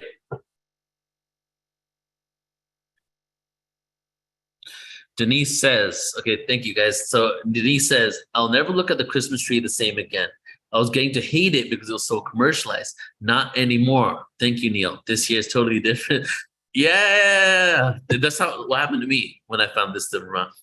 Thank you for doing this today. Galactic reverence, yes. Thank you for today's presentation. Big thanks. Very interesting. Very grateful for all your effort and research you put into this. Such a fascinating Zoom. Denise says, also would love to obtain some of those mushrooms. And then we have, thank you for all this super interesting information. Wonderful. So if you guys have any questions, let me know. Otherwise, I'm going to show you a couple of cool things we're up to. Thank you, Neil, for sharing this knowledge in an organized and thoughtful presentation. Your enthusiasm is awesome. Thank you so much. Bob, grateful for you too, brother. Happy solstice, happy enlightenment. All right, so if you have questions, go ahead and drop them in the room here, and I'm going to go ahead and show you a couple of cool things that we're up to at PortalToAscension.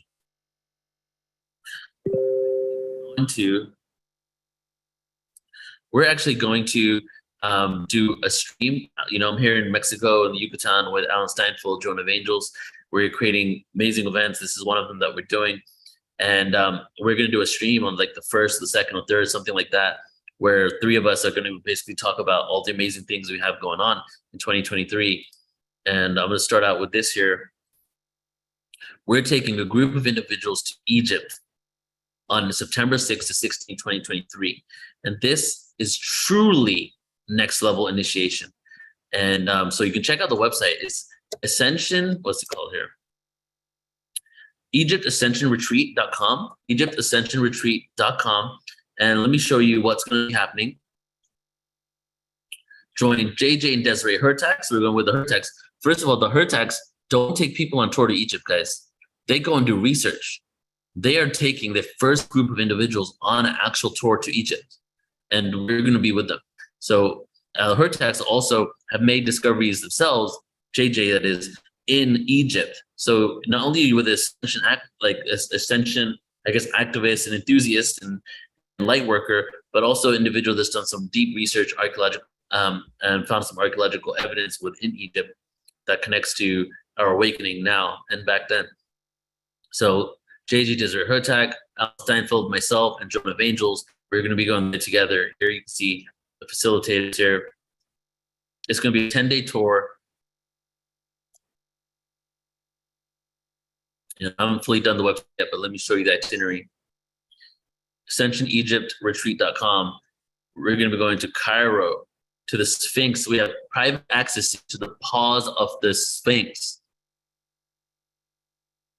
The Step Pyramid of Saqqara, Red Pyramid, the Bent Pyramid.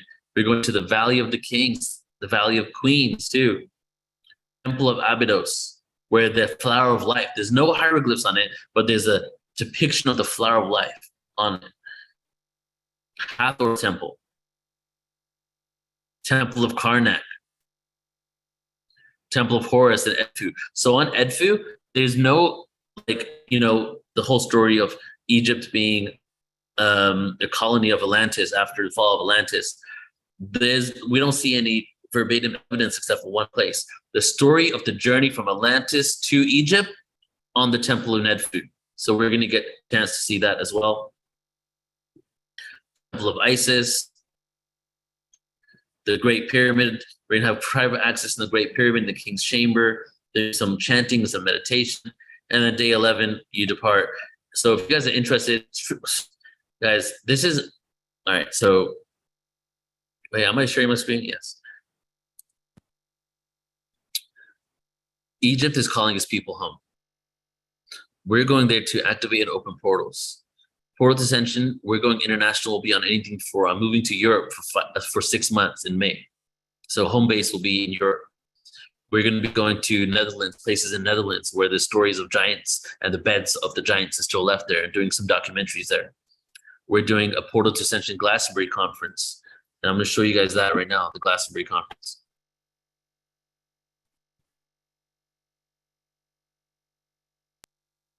So if you're in the UK or Europe or even anywhere else in the world and want to come out to Glastonbury, please do.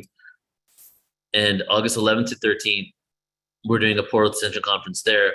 You know, when I was born in London, I moved to the US when I was 12, and I always felt that the day I end up doing a conference in England again will be a cycle that has completed within my life. And this is happening next year in August. We have some amazing speakers there: Laura Eisenhower, Lemurian Starchild, Daisy Foss, Geraldine Orozco, Vivian Chauvet, the Arcturian, Magenta Pixie, E Light, Apollo Asteria. We have Oliver Hunley. So this event started as a 2-day event, right? It ended up being a 3-day event because all these speakers wanted to come. And then it ended up being a 4-day event because we were doing a tour of ancient Avalon and like pre-Christian Celtic Druidic tour on that Thursday. So August 10th, we have that going on. Then 11th, 12th, and 13th, we go hardcore with this. So some of you may have heard people talk about Glastonbury being the heart chakra center of the world. You know, there's probably multiple heart chakra centers. But there's ley lines that run through Glastonbury. There's a lot of energy flowing in there, a lot of corruption that's happened there as well in the past, and, you know, different types of, you know, fundamental Christian structures being put on Druidic and Celtic homelands and sacred sites. So we're going there. This event is a ceremony, a retreat, a ritual, grid work, a conference, all of that combined in one event where we're going to open our hearts, activate our heart chakras, infuse ourselves with this awareness, this education, this remembrance, this spiritual awareness. We're going to send the signal and the frequency into the ley lines of the earth right there to harmonize the heart chakra of the earth and the entire planet. And that is the intention for this event. So if you're interested in attending this one, AscensionGlastonbury.com. Okay, AscensionGlastonbury.com. And then the final one I'll show you is that signature event that Bob in the room is going to be there as well, is the Ascension Conference. The Ascension Conference, PortalToAscension Conference in San Diego, California. After 3 years of being online for this event, we're finally going back to in person. April 21st to 23, San Diego, California. at the Marina Village Conference Center, which is like 5 minutes from SeaWorld. And this is Humanity Awakens Conference. We are emerging into a great time of awakening. The planetary shifts are creating an opportunity for us to awaken to our purpose in this lifetime. After 3 years of being online, the PortalToAscension Conference is returning live in person and is fully activated for the mission ahead of all of us. So if you guys want to come, please do. Here's some of the amazing people there. Linda Moulton Howe, JJ Desiree Hurtak, Robert Schock, who is the guy that redated the Sphinx to at least 10,000 BCE through erosion there. He's coming to talk about Zep Tepi. Robert Edward Grant, Adam Apollo, Carolyn Corey, Barbara Lamb, Michael Quimo wrote the book on forbidden archaeology himself, Joan of Angels, Ra of Earth, Geraldine Orozco, The Stargate Experience, Shreya Dharma, Lori Spagna, Lori Wheeler, Sheila Seppi, Jenna Layden, Eric Rankin, Larissa Stone, the Shakti Tribe. The music there is next level. We're going to have some fun. It's going to be it's basically like an edutainment theater show consciousness event. Vox Angelis, the voice of the angels. Esu Share the Light. She's going to be doing some light language over hip hop beats.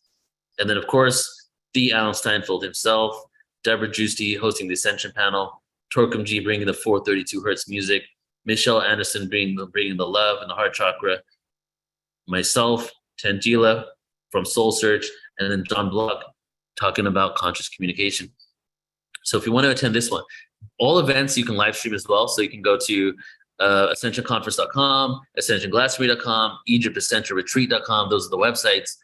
And you can sign up for the live stream at any of these events. I truly hope to see some of you there because it's really fun when we're there in person, right? Something unique happens when we come together and share light with each other and share a lot of hugs. Okay. And Susie says, yay, I'll be there for this, volunteering for you. Nice. Can't wait to meet you. Yeah, so Jessica, for the Egypt one, we're actually going to, we can't stream inside the pyramids and all that stuff. So what we're going to do is we're going to record a lot of content and create documentaries in Egypt, and we're going to be releasing that. So we're going to have that available for everybody to tune into. But we got to figure out the logistics for that first. And when we do, we'll send out an email, let everybody know. Let's see how we want to close this out. So first of all, infinite gratitude for all of you. Hope you have a beautiful rest of the year. And however you celebrate this time of year, and even if you don't, I just hope you have a good time in life. I wish you all the blessings in the world. The world is a crazy place. Sometimes it can seem super chaotic, but when I see chaos, I see the opportunity for liberation. In this world where we've been so delusional for so long, there's been a cloud over humanity. There's been a forgetfulness. The only way with amnesia to truly remember our divine potential is by going through the darkness. The darkness is not against the light. The light isn't fighting the darkness. The singularity is where everything came from. Darkness and light both came from the same place, the singularity, the black hole, the void. The void, the black hole, the white hole, all comes from the same darkness. So I feel that the darkness is truly here to teach us the beauty of the light. And as we embrace who we are and we do the shadow work that we need, we can really step in to the highest version of what we can create on earth and truly live in peace and harmony. And that's what it's all about. So that's even what this presentation is about. I love to talk about history, love to go deep into all this fun stuff, but it's really about what does this mean? What can we do with it when we truly know who we are and where we came from? So you all, I'm going to go ahead and just leave you with the trailer for the PortalToAscension Conference and sign off myself here. And we'll go ahead and watch this trailer together and then call it a presentation. So love you all. Thank you. Take care. And see you later.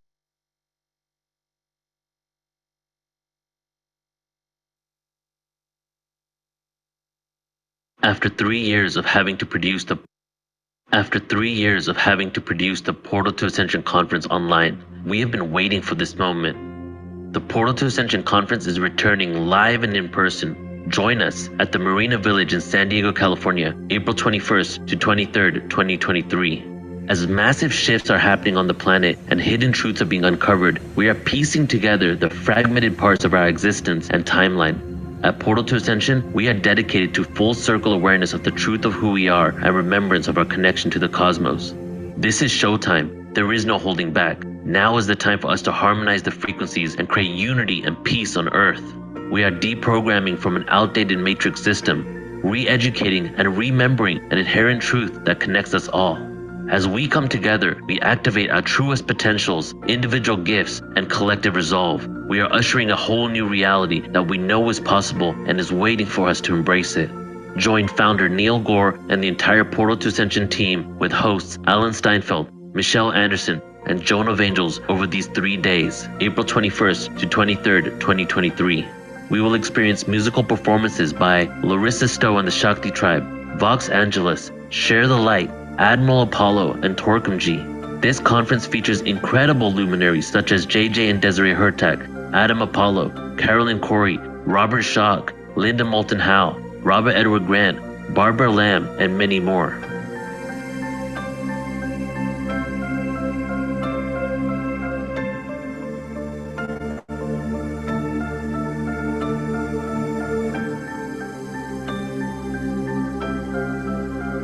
Register now at ascensionconference.com. It is time for humanity to awaken.